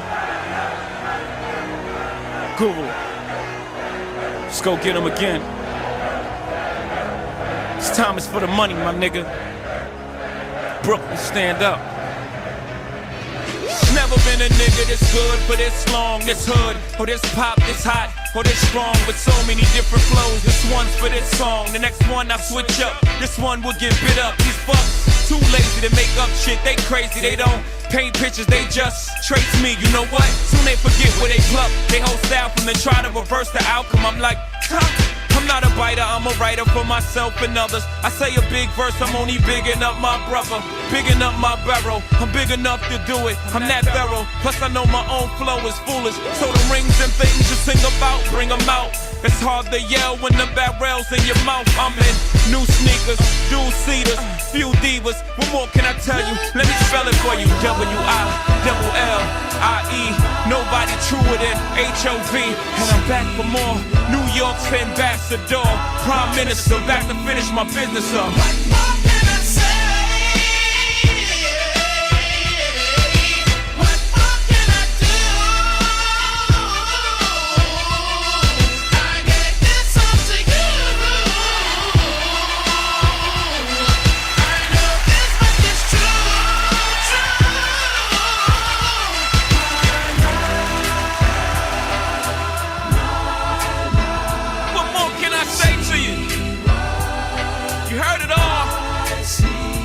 You already know what I'm about. Flying birds down south, moving wet off the step. Purple Wayne in the drought, stucking on hoes, brushing off my shirt, but ain't nothing on my clothes except my chain.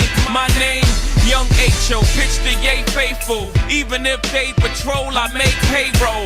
Benz paid for, friends they roll. Private jets down to Turks and Caicos. Chris caseloads, I don't give a shit. Nigga, one life to live, I can't let a day go by without me being fly, fresh to death.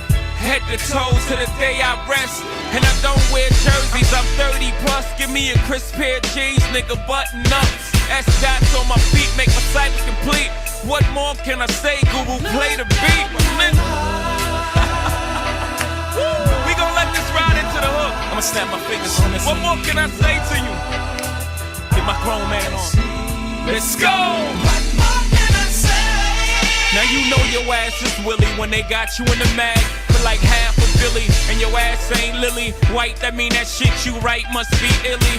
Either that or your flow is silly. It's both. I don't mean to boast, but damn if I don't brag, them crackers gon' act like I ain't on their ass. The Martha Stewart that's far from Jewish, far from a Harvard student, just had the balls to do it. And no, I'm not through with it. In fact, I'm just previewing it. This ain't the show, I'm just EQing it. 1, 2, and I won't stop abusing it. To groupie girls, stop false accusing it. Back to the music, the Maybach roof is translucent. Niggas got a problem, Houston. What up, B? They can't shut up me. Shut down I, not even PE, I'm a ride. God forgive me for my brash delivery, but I remember vividly what these streets did to me. So picture me letting these clowns nitpick at me, paint me like a pickaninny. I would literally kiss TT in the forehead, tell her please forgive me, then squeeze into your forehead. I'm not the one to score points off. In fact, I got a joint to knock your points off. Young, over the guard, nigga, blasphemy. I'm at the Trump International, ask for me. I ain't never scared, I'm everywhere, you ain't never there. Nigga, why would I ever care? Pound for pound, I'm the best to ever come around here. Excluding nobody, look what I embody. The soul of a hustler, I really ran the street. A CEO's mind, that marketing plan was me. And no, I ain't get shot up a whole bunch of times, or make up shit in a whole bunch of lines. And I ain't animated like say a Busta Rhyme, but the real shit you get when you bust down my lines. Add that to the fact I went plat a bunch of times. Times that by my influence on pop culture, I supposed to be #1 on everybody's list. We'll see what happens when I no longer exist. Fuck this.